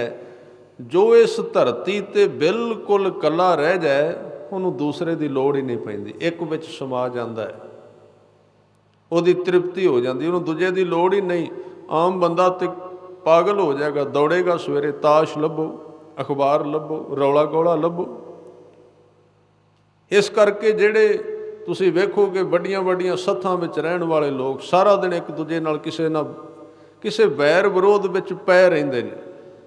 असीं कई बारी कहने भी वैर विरोधां विच क्यों पैंदे ने, पैना ही पएगा उन्होंने, उन्हां दी जिंदगी लंघाउण वास्ते जरूरी है। जो खाली हो गए तो उन्हां दे जीवन विच नरक बन जाएगा। इस करके सतगुरु कहंदे तू उदास है। उदास का मतलब तू इकल्ला रहना है। बनाए तू बड़े ने, बड़ी सृष्टि बनाई, पर तेरी हालत कैसी। सैब कहंदे जिन उपाई रंग रवाई, बैठा वेखै वख अकेला। इकल्ला रहना पसंद करता है, ਉਹਦੀ अंदर की एक स्थिति है, वो इकल्ला रह सकता है। तो जिदन कोई ਉਹਦੇ ਨਾਲ जुड़ गया वो भी सदियां तक इकल्ला रह सकता है। बस यही ਉਹਦੀ प्राप्ति है, यही ਉਹਦਾ जीवन है। वो इकल ਦੇ ਵਿੱਚ ਇਕੱਲਾ नहीं ਰਹਿੰਦਾ, ਉਹਦੇ अंदर कोई होर दुनिया ਉਹਨੂੰ सहायता ਦਿੰਦੀ है। इस करके सतगुरां ने कलगीधर पातशाह ऐसे अकाल पुरख के दीदार करके कहते उदास है, उपराम रहना है, सारियां नूं वेखना है, किसे विच खुभदा नहीं, तेरे विच ओपरापन बनिया रहिंदा है। संसार दे लोकां दी तू सिरजना भी करना है, लोकां नूं रिजक भी देना है, उन्हां दे विच बह के संसार नूं भोगना भी है। पर इन्हां सारियां चीज़ां दा तेरे उत्ते कोई असर नहीं पैंदा। तू इन्हां तो उपराम रहन लग पैना है, ते उपरामता ही सुख का दरवाजा है। वैसे तो ये है ना, जिन्ना बंदा इच्छाधारी होवे, आम संसार विच असीं कहने आ फलाना बंदा सुखी होने का यतन कर रहा है। जिन्नी वड्डी इच्छा उन्ना वड्डा दुखी। ज्यों ज्यों इच्छा छोटी होवेगी दुख छोटा होंदा जाएगा। जिदन इच्छा की समाप्ति हो जाएगी, तृष्णा की समाप्ति हो जाएगी, उतों सुख आरंभ हो जाएगा। बस दुख की है, दुख यही है भी इस तरह मैं सोचा सी वो होया क्यों नहीं, जां मैं जिवें अगे स्कीम बनाई हुई है उस तरह किते होवे ना, फिर की करांगा। ते सुख की है, जिवें होना सी उस तरह ही हो गया है, आउण वाले समय विच जिवें होना है उस तरह ही होएगा। यही सुख है, होर कुछ भी नहीं। इस करके सतगुरां ने उहदा जीवन, उहदी उच्ची दशा दसी। कहंदे उदास रहना, परवाह नहीं करदा, अधंद है, धंधे तो रहत है। भाव तू धंधियां विच नहीं फसदा, तू उलझना विच नहीं फसदा, सारे कारज करदा होया भी उस तो वखरा रहना है। तो फिर जिहड़ा धंधियां तो रहत रहिंदा है और उदास उपरामता विच रहिंदा है, ਉਹਦੇ ਵਿੱਚ ਇਹ दशा बन जाती। ਕਹਿੰਦੇ अबंध है, अबंध का मतलब बंधन तो रहत। जिवें किसी बंदे नूं ਉਹਦੇ हत्थ ते पैर बन के सिटिया होवे, ਉਹਨੂੰ ਕਹਿੰਦੇ बंधन विच पै गया। इस अबंध का जिहड़ा विरोधी शब्द है ਉਹਦੇ अर्थ ने स्वतंत्र, आज़ाद, खुला होया। जिवें किसी ਪੰਛੀ ਨੂੰ ਤੁਸੀਂ ਫੜੋ, ਪਿੰਜਰੇ ਵਿੱਚ ਪਾ ਦਿਓ, ਉਹ ਹੋ ਗਿਆ ਬੰਧਨ ਵਿੱਚ। ਫਿਰ ਉਹਦਾ ਦਰਵਾਜ਼ਾ ਖੋਲ੍ਹ ਦਿਓ ਪਿੰਜਰੇ ਵਿੱਚ, ਉਹ ਹੋ ਗਿਆ ਸੁਤੰਤਰ, ਉਹ ਹੋ ਗਿਆ ਮੁਕਤ। ਇਸ ਸਰੀਰ ਦੇ ਅੰਦਰ ਸਤਿਗੁਰਾਂ ਨੇ ਕਿਹਾ ਵੀ ਬੰਦਾ ਬੰਧਨ ਵਿੱਚ ਪਿਆ ਹੋਇਆ ਹੈ, ਬੰਧਨਾਂ ਵਿੱਚ ਫਸਿਆ, ਵਿਚਾਰਾਂ ਵਿੱਚ ਫਸਿਆ। ਵਿਚਾਰ ਹੀ ਸਭ ਤੋਂ ਵੱਡੇ ਬੰਧਨ, ਉਹਨਾਂ ਦੀ ਕੈਦ ਵਿੱਚ ਬੰਦਾ ਜਿਉਂਦਾ ਰਹਿੰਦਾ ਹੈ। ਜਿਨ੍ਹਾਂ ਦੇ ਵਿਚਾਰਾਂ ਦਾ ਪਿੰਜਰਾ ਟੁੱਟ ਗਿਆ, ਉਹ ਖੁੱਲ੍ਹੇ ਆਕਾਸ਼ ਵਿੱਚ ਉੱਡਣ ਲੱਗ ਪਏ। ਫਿਰ ਉਹਨਾਂ ਨੂੰ ਵਿਚਾਰਾਂ ਦੇ ਪੈਖੜ ਨਹੀਂ ਪੈਂਦੇ, ਸੰਗਲ ਨਹੀਂ ਪੈਂਦੇ, ਉਹ ਖੁੱਲ੍ਹ ਜਾਂਦੇ ਨੇ, ਵਿਚਾਰਾਂ ਤੋਂ ਪਾਰ ਚਲੇ ਜਾਂਦੇ ਨੇ। ਮਨੁੱਖ ਨੂੰ ਦੁੱਖ ਕਾਹਦਾ? ਵਿਚਾਰਾਂ ਦਾ ਦੁੱਖ ਹੈ। ਵਿਚਾਰਾਂ ਵਿੱਚ ਫਸਿਆ ਰਹਿੰਦਾ, ਸੋਚਦਾ ਰਹਿੰਦਾ ਹੈ, ਸੰਕਲਪਾਂ ਦੀ ਨਦੀ ਵਿੱਚ ਫਸਿਆ ਰਹਿੰਦਾ ਹੈ। ਅਤੇ ਜਿਹੜੇ ਵਿਚਾਰ ਤੋਂ ਉੱਚੇ ਉੱਠ ਗਏ, ਸਾਡੀ ਜ਼ਿੰਦਗੀ ਦੇ 3 ਹਿੱਸੇ ਨੇ, ਸਰੀਰ ਧਾਰਾ। ਬਹੁਤੇ ਲੋਕ ਇਸ ਧਰਤੀ ਦੇ 60% ਲੋਕ ਸਰੀਰ ਧਾਰਾ ਵਿੱਚ ਜਿਉਂਦੇ ਨੇ।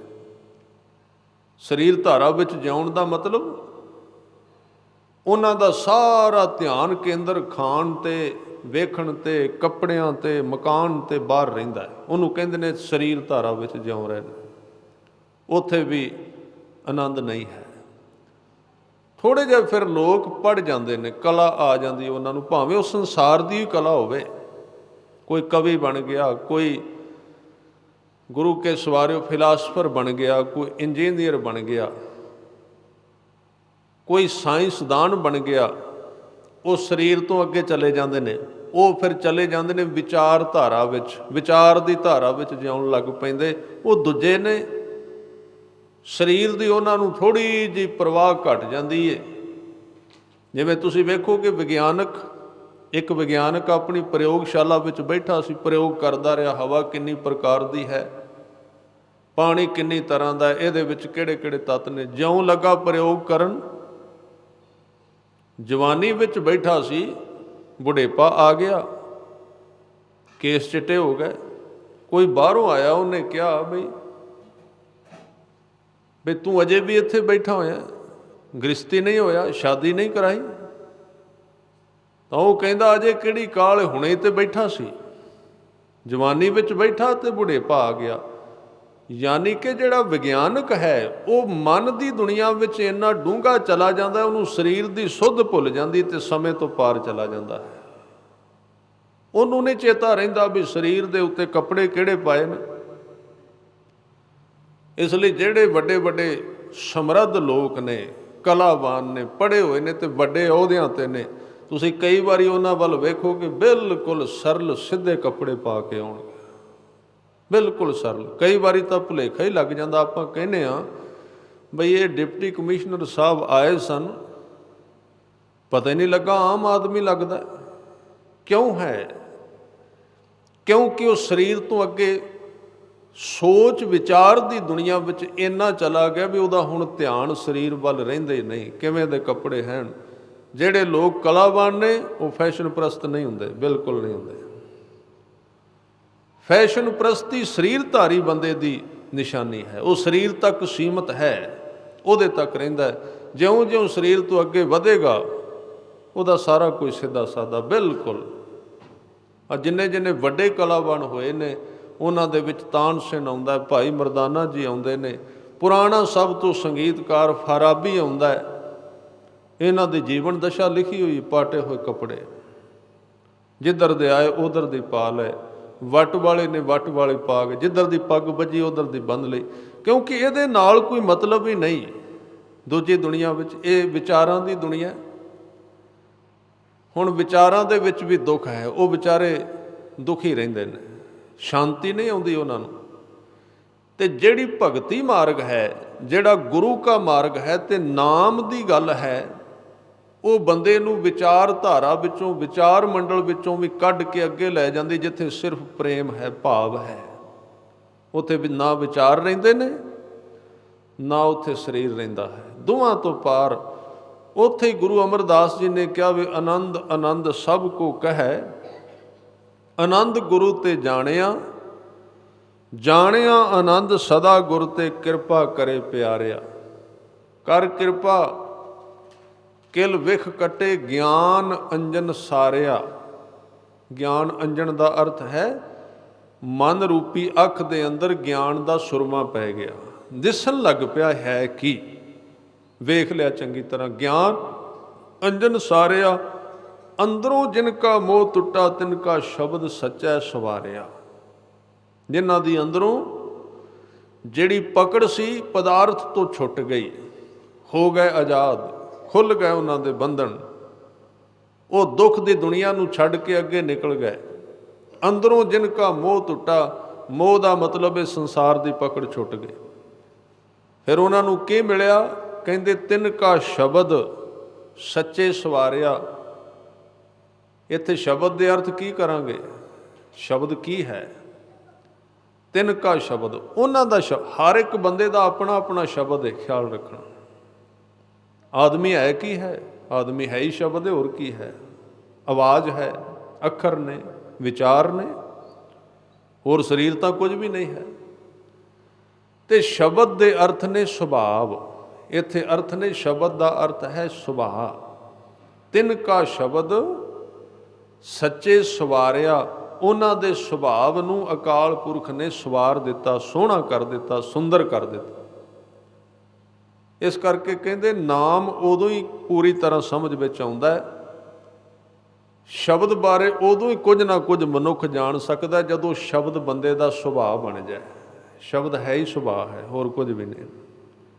ਉਹਦੇ ਸੁਭਾਅ ਦੇ ਵਿੱਚ ਦਿਨ ਰਾਤ ਸ਼ਬਦ ਬੈਠਾ ਰਵੇ, ਉਹਦੀ ਗੂੰਜ ਆਉਂਦੀ ਰਹੇ, ਉਹਦੀ ਤਾਰ ਵੱਜਦੀ ਰਹੇ, ਲਗਾਤਾਰੀ ਚਿੰਤਨ ਚੱਲਦਾ ਰਹੇ, ਲਗਾਤਾਰੀ ਪ੍ਰਵਾਹ ਬਣਿਆ ਰਹੇ ਅੰਦਰੋਂ। ਉਹਨੂੰ ਪਤਾ ਲੱਗੇਗਾ ਨਾਮ ਕੀ ਹੈ ਤੇ ਸ਼ਬਦ ਕੀ ਹੈ। ਨਹੀਂ ਤਾਂ ਉਹਦੇ ਤੋਂ ਪਹਿਲਾਂ ਤੇ ਰਾਮ ਰਾਮ ਕਰਤਾ ਸਭ ਜਗ ਫਿਰੈ, ਰਾਮ ਨਾ ਪਾਇਆ ਜਾਏ।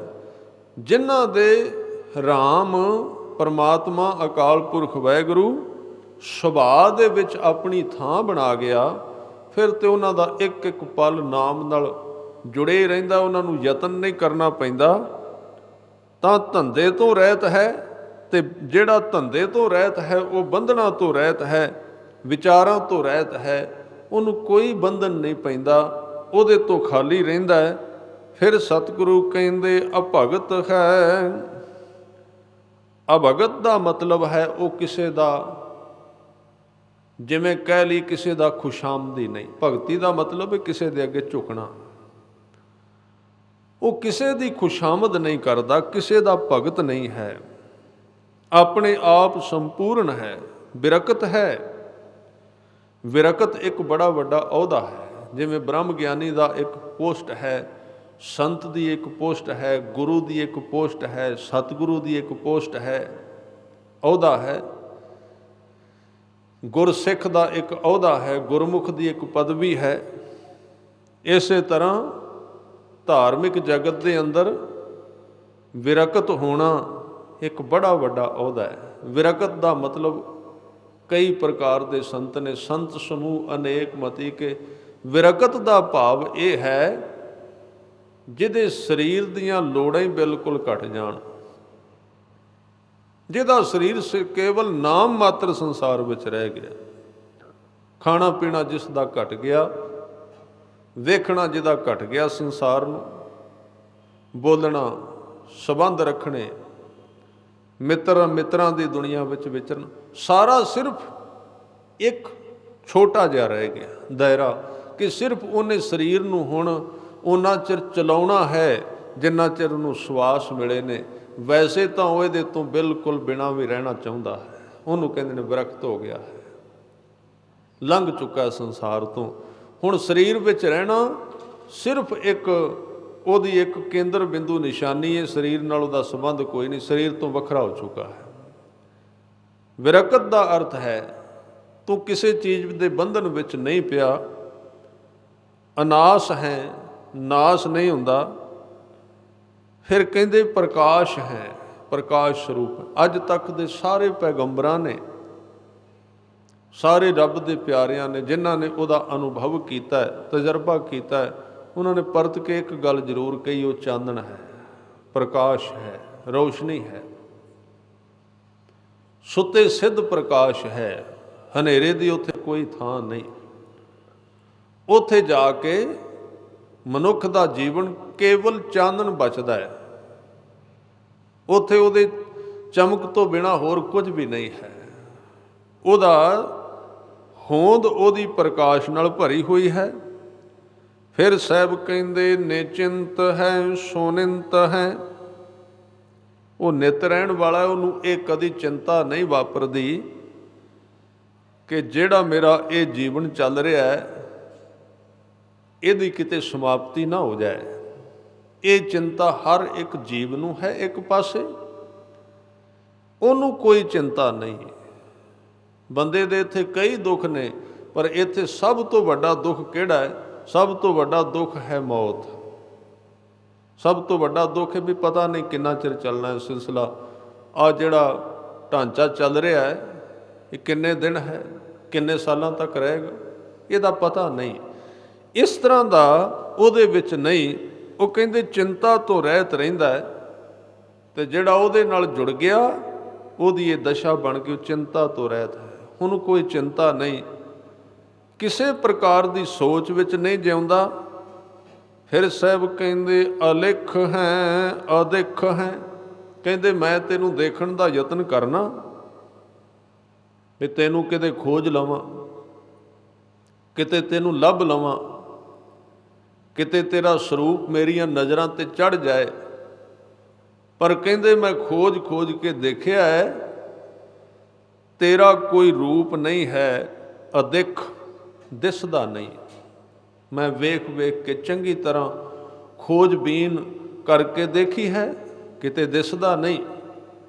ਤੇ ਫਿਰ ਜਿਹੜਾ ਦਿਸਦਾ ਨਹੀਂ, ਫਿਰ ਸਤਿਗੁਰਾਂ ਨੇ ਕਿਹਾ ਉਹ ਅਲਿਖ ਹੈ। ਅਲਿਖ ਦਾ ਮਤਲਬ ਕਿਸੇ ਨੇ ਅੱਜ ਤੱਕ ਉਹਨੂੰ ਲਿਖਿਆ ਨਹੀਂ ਉਹ ਕਿਵੇਂ ਦਾ, ਉਹਦਾ ਸਵਰੂਪ ਕਿਵੇਂ ਦਾ। ਕਲਮਾਂ ਵਾਲਿਆਂ ਨੇ ਬੜੀਆਂ ਕਲਮਾਂ ਚਲਾਈਆਂ ਨੇ, ਬੜਾ ਉਹਨੂੰ ਲਿਖਣ ਦਾ ਯਤਨ ਕੀਤਾ, ਪਰ ਲਿਖਣ ਤੋਂ ਪਰੇ ਹੈ। ਫਿਰ ਸਾਹਿਬ ਕਹਿੰਦੇ ਅਲੇਖ ਹੈ। ਮਨੁੱਖੀ ਜੀਵਨ ਦੇ ਵਿੱਚ ਜੋ ਜੋ ਅਸੀਂ ਕਰਨੇ ਆ ਉਹਦਾ ਲੇਖ ਬਣਦਾ ਹੈ, ਅੰਦਰ ਲਿਖਿਆ ਜਾਂਦਾ ਹੈ। ਗੁਰੂ ਸਾਹਿਬ ਨੇ ਇੱਕ ਬਚਨ ਕੀਤਾ ਹੈ, ਕਹਿੰਦੇ ਲੇਖ ਨਾ ਮਿਟਈ ਹੈ ਸਖੀ ਜੋ ਲਿਖਿਆ ਕਰਤਾਰ। ਗੁਰੂ ਗ੍ਰੰਥ ਸਾਹਿਬ ਜੀ ਦੀ ਬਾਣੀ ਦੇ ਅੰਦਰ ਮਨੁੱਖੀ ਜੀਵਨ ਦੇ ਅੰਦਰ ਦੋ ਪ੍ਰਕਾਰ ਦੇ ਲੇਖਾਂ ਦਾ ਵਰਣਨ ਆਉਂਦਾ ਹੈ। ਦੋ ਪ੍ਰਕਾਰ ਦੇ ਲੇਖ ਨੇ। ਆਪਾਂ ਕਈ ਵਾਰੀ ਇਹ ਬੜਾ ਸਵਾਲ ਕਰਨੇ ਆ ਵੀ ਇਹ ਮੇਰੇ ਜੀਵਨ ਵਿੱਚ ਲਿਖਿਆ ਹੋਇਆ ਸੀ ਜਾਂ ਮੈਂ ਕਰਮ ਕੀਤੇ ਨੇ, ਇਹ ਕਿਵੇਂ ਹੋਇਆ? ਧੰਨ ਗੁਰੂ ਗ੍ਰੰਥ ਸਾਹਿਬ ਜੀ ਦੀ ਬਾਣੀ ਵਿੱਚ ਦੋ ਪ੍ਰਕਾਰ ਦੇ ਲੇਖ ਨੇ, ਔਰ ਇੱਕ ਥਾਂ ਤੇ ਫਿਰ ਤੀਜੀ ਪ੍ਰਕਾਰ ਦੇ ਲੇਖ ਲਿਖਣ ਵਾਸਤੇ ਗੁਰੂ ਕੋਲ ਸਿੱਖ ਨੂੰ ਜਾਣ ਵਾਸਤੇ ਸਲਾਹ ਦਿੱਤੀ ਗਈ ਹੈ ਵੀ ਤੂੰ ਜਾ, ਹੁਣ ਤੂੰ ਨਵਾਂ ਲਿਖ। ਕੁਝ ਤਾਂ ਤੂੰ ਲਿਖ ਚੁੱਕਾ ਹੈ ਤੇ ਕੁਝ ਪਹਿਲਾਂ ਲਿਖਿਆ ਸੀ। ਇਹ ਜਿਹੜੀ ਪੰਕਤੀ ਹੈ ਨਾ, ਲੇਖ ਨਾ ਮਿਟੇ ਹੈ ਸਖੀ ਜੋ ਲਿਖਿਆ ਕਰਤਾਰ, ਇਹਦੇ ਜਦੋਂ ਆਪਾਂ ਅਰਥ ਕਰਨੇ ਆ ਵੀ ਜੋ ਕੁਝ ਤੇਰੀ ਜ਼ਿੰਦਗੀ ਵਿੱਚ ਰੱਬ ਨੇ ਲਿਖ ਦਿੱਤਾ ਉਹ ਮਿਟਣਾ ਨਹੀਂ। ਹੁਣ ਇੱਥੇ ਧਿਆਨ ਦੇਣਾ, ਇਹਦੀ ਵਿਆਖਿਆ ਮੈਂ ਬਹੁਤ ਵਾਰੀ ਪੜ੍ਹੀ ਪਰ ਮੈਨੂੰ ਕੋਈ ਗੱਲ ਸਾਫ਼ ਹੁੰਦੀ ਨਜ਼ਰ ਨਹੀਂ ਆਈ। ਜਿਹੜੇ ਲੇਖ ਬੰਦੇ ਨੇ ਆਪ ਲਿਖੇ ਨੇ ਉਹ ਮਿਟ ਸਕਦੇ ਨੇ। ਜਦੋਂ ਗੁਰੂ ਗ੍ਰੰਥ ਸਾਹਿਬ ਜੀ ਦੀ ਬਾਣੀ ਵਿੱਚ ਆਉਂਦਾ ਹੈ ਨਾ ਕਿ ਮਿਟੰਤ ਸਗਲ ਸਿਮਰੰਤ ਹਰ ਨਾਮ ਨਾਨਕ ਜੈਸੇ ਪਾਵਕ ਕਾਸ਼ਟ ਭਸਮੰ ਕਰੋਤ। ਜਿਹੜੇ ਤੂੰ ਕਰਮ ਲਿਖੇ ਨੇ, ਜਿਹੜੇ ਲੇਖ ਤੂੰ ਕੰਮ ਕੀਤੇ ਨੇ, ਉਹਨਾਂ ਦੀ ਜਿਹੜੀ ਫੱਟੀ ਬਣੀ ਹੈ, ਜੋ ਅੱਖਰ ਲਿਖੇ ਗਏ ਨੇ ਤੇਰੇ ਅੰਦਰ ਭਾਗਾਂ ਦੇ ਕਰਮਾਂ ਦੇ, ਉਹ ਕਹਿੰਦੇ ਇਸ ਤਰ੍ਹਾਂ ਮਿਟ ਸਕਦੇ ਨੇ ਜਿਵੇਂ ਅੱਗ ਲੱਕੜਾਂ ਨੂੰ ਸਾੜ ਦਿੰਦੀ, ਜਾਂ ਬੋਰਡ 'ਤੇ ਅੱਖਰ ਲਿਖੇ ਹੁਣ ਤੇ ਕੱਪੜਾ ਮਾਰ ਦਿਓ ਸਾਫ਼ ਹੋ ਗਏ, ਉਹ ਮਿਟ ਸਕਦੇ ਨੇ। ਪਰ ਜਿੱਥੇ ਜਾ ਕੇ ਗੱਲ ਆਉਂਦੀ ਹੈ ਨਾ ਵੀ ਲੇਖ ਨਾ ਮਿਟੇ ਹੈ ਸਖੀ ਜੋ ਲਿਖਿਆ ਕਰਤਾਰ, ਕਰਤਾਰ ਨੇ ਕਿਹੜਾ ਲੇਖ ਲਿਖਿਆ ਹੈ? ਰੱਬ ਨੇ ਕਿਹੜਾ ਲੇਖ ਲਿਖਿਆ ਹੈ? ਇੱਧਰ ਤੇ ਹੈ ਨਾ ਵੀ ਜੇ ਤੂੰ ਅਕਲ ਲਤੀਫ ਕਾਲੇ ਲਿਖ ਨਾ ਲੇਖ, ਸਿਰਫ ਉਹੀ ਲੇਖ ਅੰਦਰੋਂ ਨਹੀਂ ਮਿਟਦਾ ਜਿਹੜਾ ਕਰਤਾਰ ਨੇ ਲਿਖਿਆ, ਜਿਹੜਾ ਰੱਬ ਨੇ ਲਿਖਿਆ। ਉਹ ਲੇਖ ਕਿਹੜਾ ਹੈ? ਜਿਹਦੇ ਕਰਕੇ ਸਾਡਾ ਪਹਿਲਾ ਜਨਮ ਹੋਇਆ ਹੈ। ਕਿਉਂਕਿ ਜਨਮ ਦੀ ਫਿਲਾਸਫੀ ਅੱਜ ਤੱਕ ਦੀ ਇਹ ਕਹਿੰਦੀ ਹੈ, ਜਿੰਨਾ ਚਿਰ ਲੇਖ ਨਹੀਂ ਉਹਨਾਂ ਚਿਰ ਜਨਮ ਨਹੀਂ ਹੋ ਸਕਦਾ। ਜਿੰਨਾ ਚਿਰ ਵਾਸ਼ਨਾ ਨਹੀਂ, ਤ੍ਰਿਸ਼ਨਾ ਨਹੀਂ, ਇਹ ਵਾਰ-ਵਾਰ ਕਿਹਾ ਗਿਆ। ਜਿੰਨਾ ਚਿਰ ਅੰਦਰ ਕਿਸੇ ਚੀਜ਼ ਦੀ ਲਾਲਸਾ ਨਹੀਂ ਜਾਗਦੀ ਮਨ ਵਿੱਚ, ਉਸ ਮਨ ਨੂੰ ਸਰੀਰ ਨਹੀਂ ਮਿਲ ਸਕਦਾ, ਕਦੀ ਨਹੀਂ ਮਿਲਦਾ। ਸਰੀਰ ਧਾਰਨ ਕਰਨ ਵਾਸਤੇ ਮਨ ਵਿੱਚ ਲਾਲਸਾ ਚਾਹੀਦੀ ਹੈ ਜ਼ਰੂਰ। ਫਿਰ ਉਹ ਕਿਹੜੀ ਲਾਲਸਾ ਸੀ ਜਿਹਨੇ ਪਹਿਲਾ ਜਨਮ ਦਵਾਇਆ ਹੈ, ਜਦੋਂ ਕੋਈ ਕਰਮ ਹੀ ਨਹੀਂ ਸੀ ਕੀਤਾ, ਜਿਹਦੇ ਤੋਂ ਪਹਿਲਾਂ ਸਰੀਰ ਹੀ ਕੋਈ ਨਹੀਂ ਸੀ ਮਿਲਿਆ, ਉਹ ਕਿਹੜੀ ਲਾਲਸਾ ਹੈ? ਕਿਉਂਕਿ ਸਰੀਰ ਵਿੱਚ ਆ ਕੇ ਲਾਲਸਾਵਾਂ ਪੈਦਾ ਹੋਣਗੀਆਂ ਨਾ, ਤੇ ਸਰੀਰ ਤੇ ਪਹਿਲਾਂ ਧਾਰੇ ਨਹੀਂ ਸੀ, ਫਿਰ ਮਿਲਿਆ ਕਿਉਂ? ਤੇ ਲਾਲਸਾ ਤੋਂ ਬਿਨਾ ਨਹੀਂ ਜਨਮ ਹੁੰਦਾ। ਉਹ ਲਾਲਸਾ ਰੱਬ ਨੇ ਅੰਦਰ ਲਿਖੀ ਸੀ। ਉਹ ਕਿਹੜਾ ਲੇਖ ਸੀ? ਉਹਨੇ ਆਪਣੀ ਯਾਦ ਦਾ, ਪ੍ਰੇਮ ਦਾ ਲੇਖ ਮਨੁੱਖੀ ਆਤਮਾ ਦੇ ਵਿੱਚ ਲਿਖ ਕੇ ਪਹਿਲਾ ਜਨਮ ਦਿੱਤਾ ਇਹਨੂੰ। ਉਹ ਪੱਕਾ ਲਿਖਿਆ ਹੋਇਆ ਹੈ, ਕੋਈ ਨਹੀਂ ਮਿਟ ਸਕਦਾ ਉਹਨੂੰ, ਉਹ ਬਿਲਕੁਲ ਪੱਕਾ ਹੈ। ਅਕਾਲ ਪੁਰਖ ਦਾ ਨਾਮ, ਉਹਦਾ ਪ੍ਰੇਮ ਤੇ ਉਹਦੀ ਯਾਦ, ਇਹ ਉਹਨੇ ਸਭ ਤੋਂ ਪਹਿਲਾਂ ਲਿਖ ਕੇ ਅੰਦਰ ਸਾਨੂੰ ਪਹਿਲਾ ਜਨਮ ਦਿੱਤਾ। ਉਹ ਹੀ ਅਸਲੀ ਲੇਖ ਹੈ, ਬਾਕੀ ਅਸੀਂ ਆਪ ਲਿਖੇ ਨੇ ਬਾਅਦ।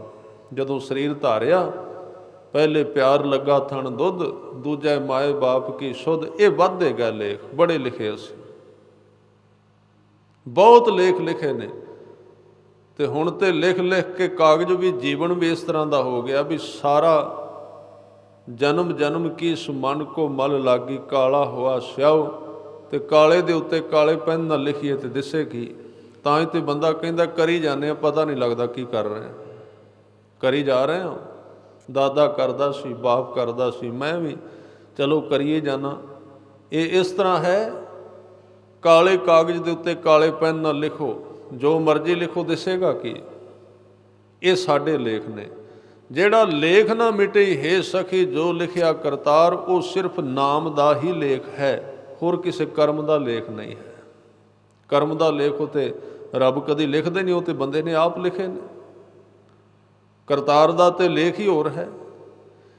ਇਸ ਕਰਕੇ ਕੋਈ ਮਨੁੱਖ ਭਾਵੇਂ ਕਿੰਨਾ ਵੀ ਅਪਰਾਧੀ, ਕਿੰਨੇ ਪਾਪ ਵਿੱਚ ਡੁੱਬ ਜਾਏ, ਕਿੰਨੀ ਦੂਰ ਚਲਾ ਜਾਏ ਜੀਵਨ ਤੋਂ,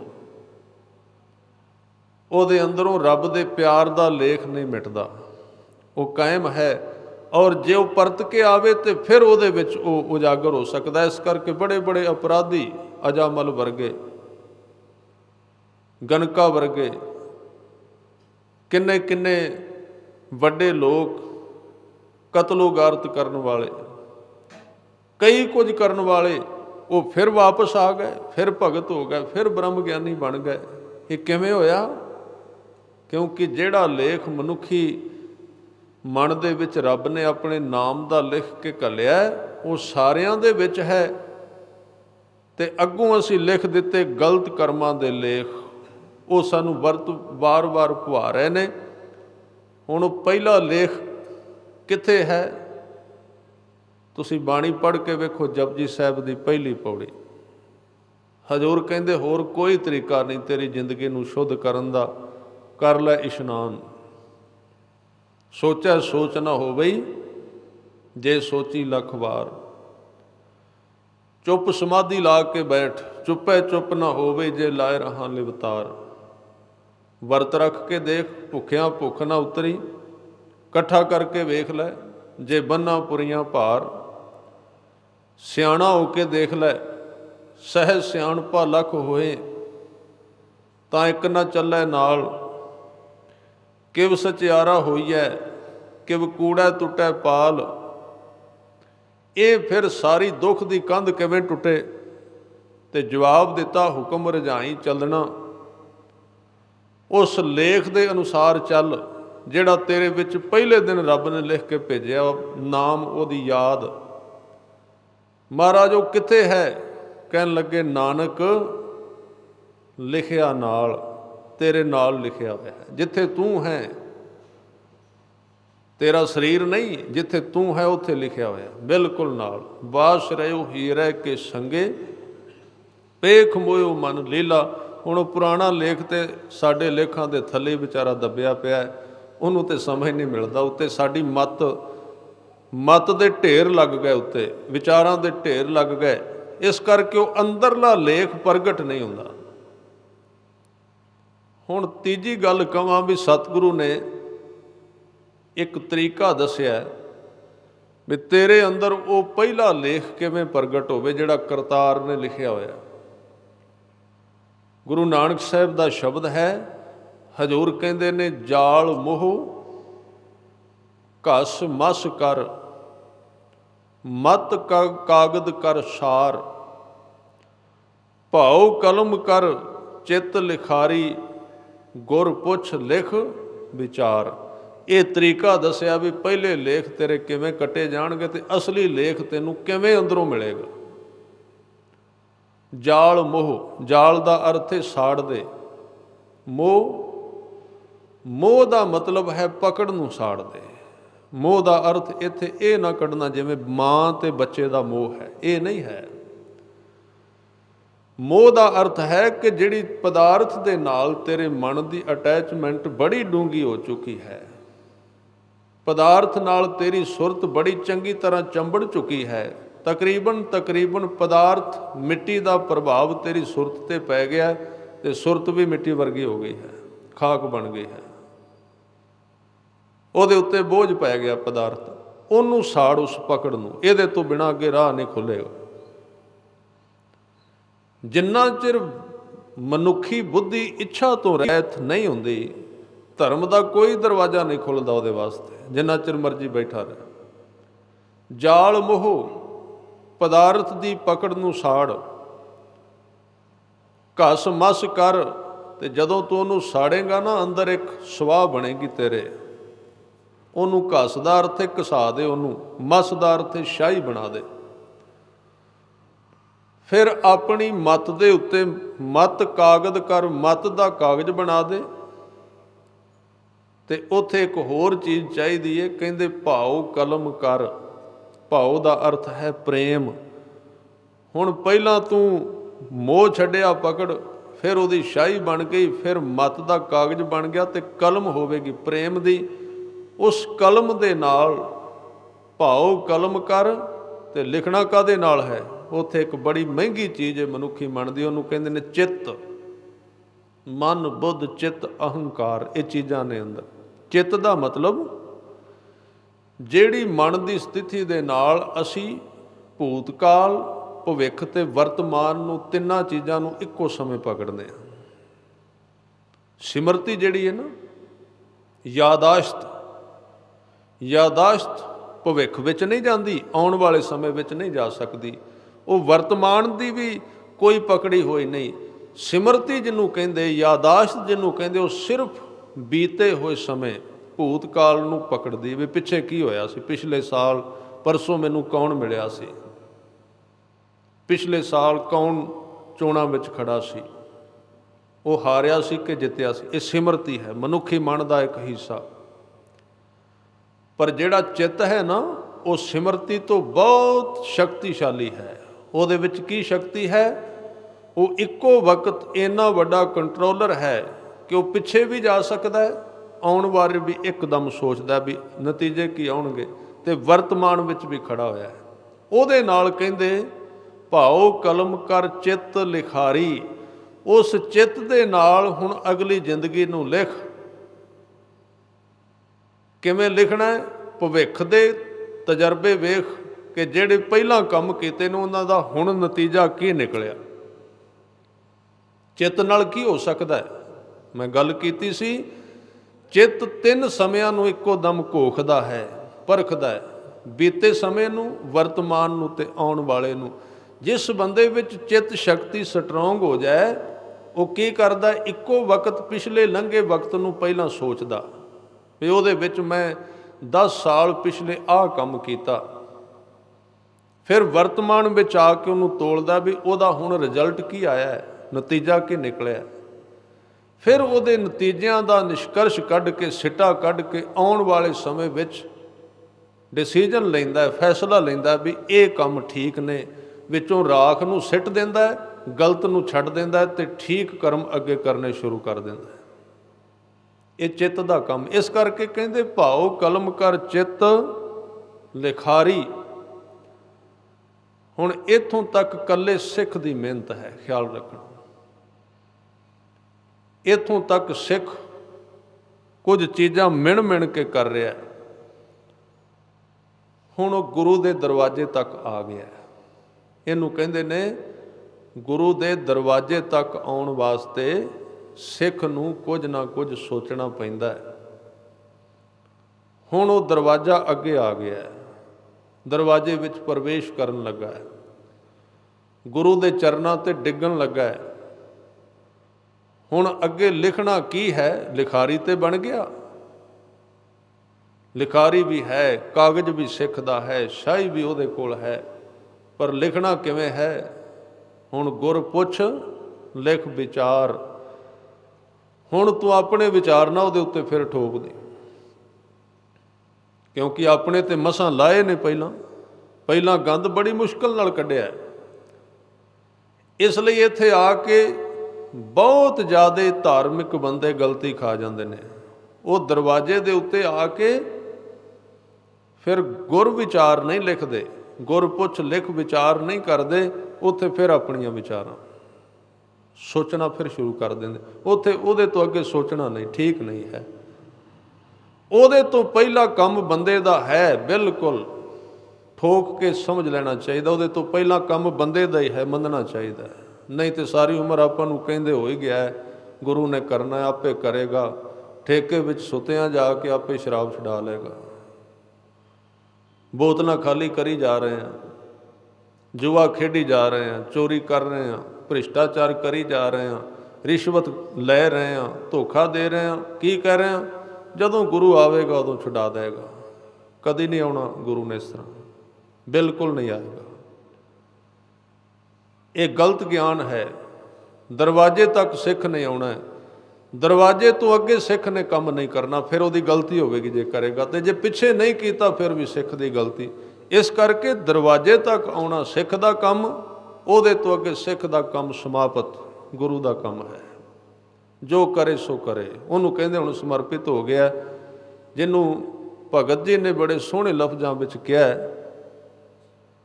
ਉਹ ਕਹਿੰਦੇ ਨੇ ਹਰ ਕਾ ਨਾਮ ਨਾ ਜਪਸ ਗਵਾਰਾ, ਕਿਆ ਸੋਚੈ ਬਾਰੰਬਾਰਾ। ਕੀ ਸੋਚਣਾ ਹੈ? ਸੋਚਣ ਨਾਲ ਕਦੀ ਦੁੱਖ ਹਟੇ ਨੇ? ਸੋਚਣ ਨਾਲ ਕਦੀ ਜੀਵਨ ਵਿੱਚ ਦੁੱਖਾਂ ਦੀ ਸਮਾਪਤੀ ਹੋਈ ਹੈ? ਹੁਣ ਤੂੰ ਉਸੇ ਤਰ੍ਹਾਂ ਕਰੀ ਚੱਲ ਜਿਵੇਂ ਤੇਰੇ ਗੁਰੂ ਨੇ ਤੈਨੂੰ ਕਿਹਾ ਹੈ। ਫਿਰ ਇਹ ਸੁਣਨ ਦੇ ਨਾਲ ਤੇਰੇ ਦੁੱਖ ਔਰ ਪਾਪ ਨਸ਼ਟ ਹੋ ਜਾਣ ਦੀ ਬੜੀ ਵੱਡੀ ਸੰਭਾਵਨਾ ਹੈ, ਹੋ ਸਕਦੇ ਨੇ। ਤਾਂ ਸਤਿਗੁਰੂ ਨੇ ਅੱਜ ਬਚਨ ਕੀਤੇ, ਕਹਿਣ ਲੱਗੇ ਉਹ ਅਕਾਲ ਪੁਰਖ ਵਾਹਿਗੁਰੂ ਅਲੇਖ ਹੈ, ਉਹਦੇ ਉੱਤੇ ਕੋਈ ਲੇਖ ਨਹੀਂ। ਜੀਵ ਦੇ ਅੰਦਰ, ਮਨੁੱਖ ਦੇ ਅੰਦਰ 3 ਪ੍ਰਕਾਰ ਦੇ ਲੇਖ ਨੇ। ਇੱਕ ਅਕਾਲ ਪੁਰਖ ਦੇ ਲਿਖੇ ਹੋਏ ਲੇਖ, ਨਾਮ ਦੇ ਲੇਖ, ਜਿਹੜੇ ਜੋ ਲਿਖਿਆ ਕਰਤਾਰ, ਉਹ ਅੰਦਰੋਂ ਕਦੀ ਨਹੀਂ ਜਾਂਦਾ, ਬਸ ਉਹਨੂੰ ਅੰਦਰੋਂ ਜਗਾਉਣ ਦੀ ਲੋੜ ਹੈ। ਇੱਕ ਫਿਰ ਜਿਹੜੇ ਕਰਮ ਕੀਤੇ ਨੇ ਉਹਨਾਂ ਦਾ ਲੈਣ ਦੇਣ ਚੱਲਦਾ ਰਹਿੰਦਾ ਇੱਕ ਦੂਜੇ ਤੋਂ। ਕਦੀ ਕੋਈ ਆਉਂਦਾ, ਕਦੀ ਉਹਦੇ ਕੋਲੋਂ ਕਿਸੇ ਦਾ ਲੈਣ ਦੇਣ ਹੁੰਦਾ, ਉਸ ਦਾ ਪਰਿਵਾਰ ਬਣਦਾ, ਉਸ ਦਾ ਪਤੀ ਪਤਨੀ ਪੁੱਤਰ। ਜਿੰਨਾ ਚਿਰ ਉਹਨਾਂ ਦਾ ਹਿਸਾਬ ਚੱਲਦਾ ਉਹਨਾਂ ਚਿਰ ਇਕੱਠੇ ਰਹਿੰਦੇ। ਜਿੱਦਣ ਹਿਸਾਬ ਖਤਮ ਹੁੰਦਾ ਉਹ ਥਾਂ ਬਦਲ ਜਾਂਦੇ ਨੇ। ਇਸੇ ਤਰ੍ਹਾਂ ਇਹਨੂੰ ਕਹਿੰਦੇ ਨੇ ਭਾਗ ਦੀ ਦੁਨੀਆ। ਸੰਜੋਗ ਵਿਜੋਗ ਦੋਇ ਕਾਰ ਚਲਾਵੈ ਹੈ, ਲੇਖੇ ਆਵੈ ਭਾਗ। ਇਹ ਸਿਸਟਮ ਬੜਾ ਬਰੀਕ ਹੈ। ਇਹ ਮਨੁੱਖ ਨੂੰ ਉਸੇ ਰਾਹ ਤੇ ਧੁੰਦਾ ਹੈ, ਖਿੱਚਦਾ ਹੈ। ਤਾਂ ਸਤਿਗੁਰੂ ਨੇ ਅੱਜ ਬਚਨ ਕੀਤੇ, ਕਹਿੰਦੇ ਅਲੇਖ ਹੈ, ਤੂੰ ਆਪ ਲੇਖਾਂ ਤੋਂ ਰਹਿਤ ਹੈ।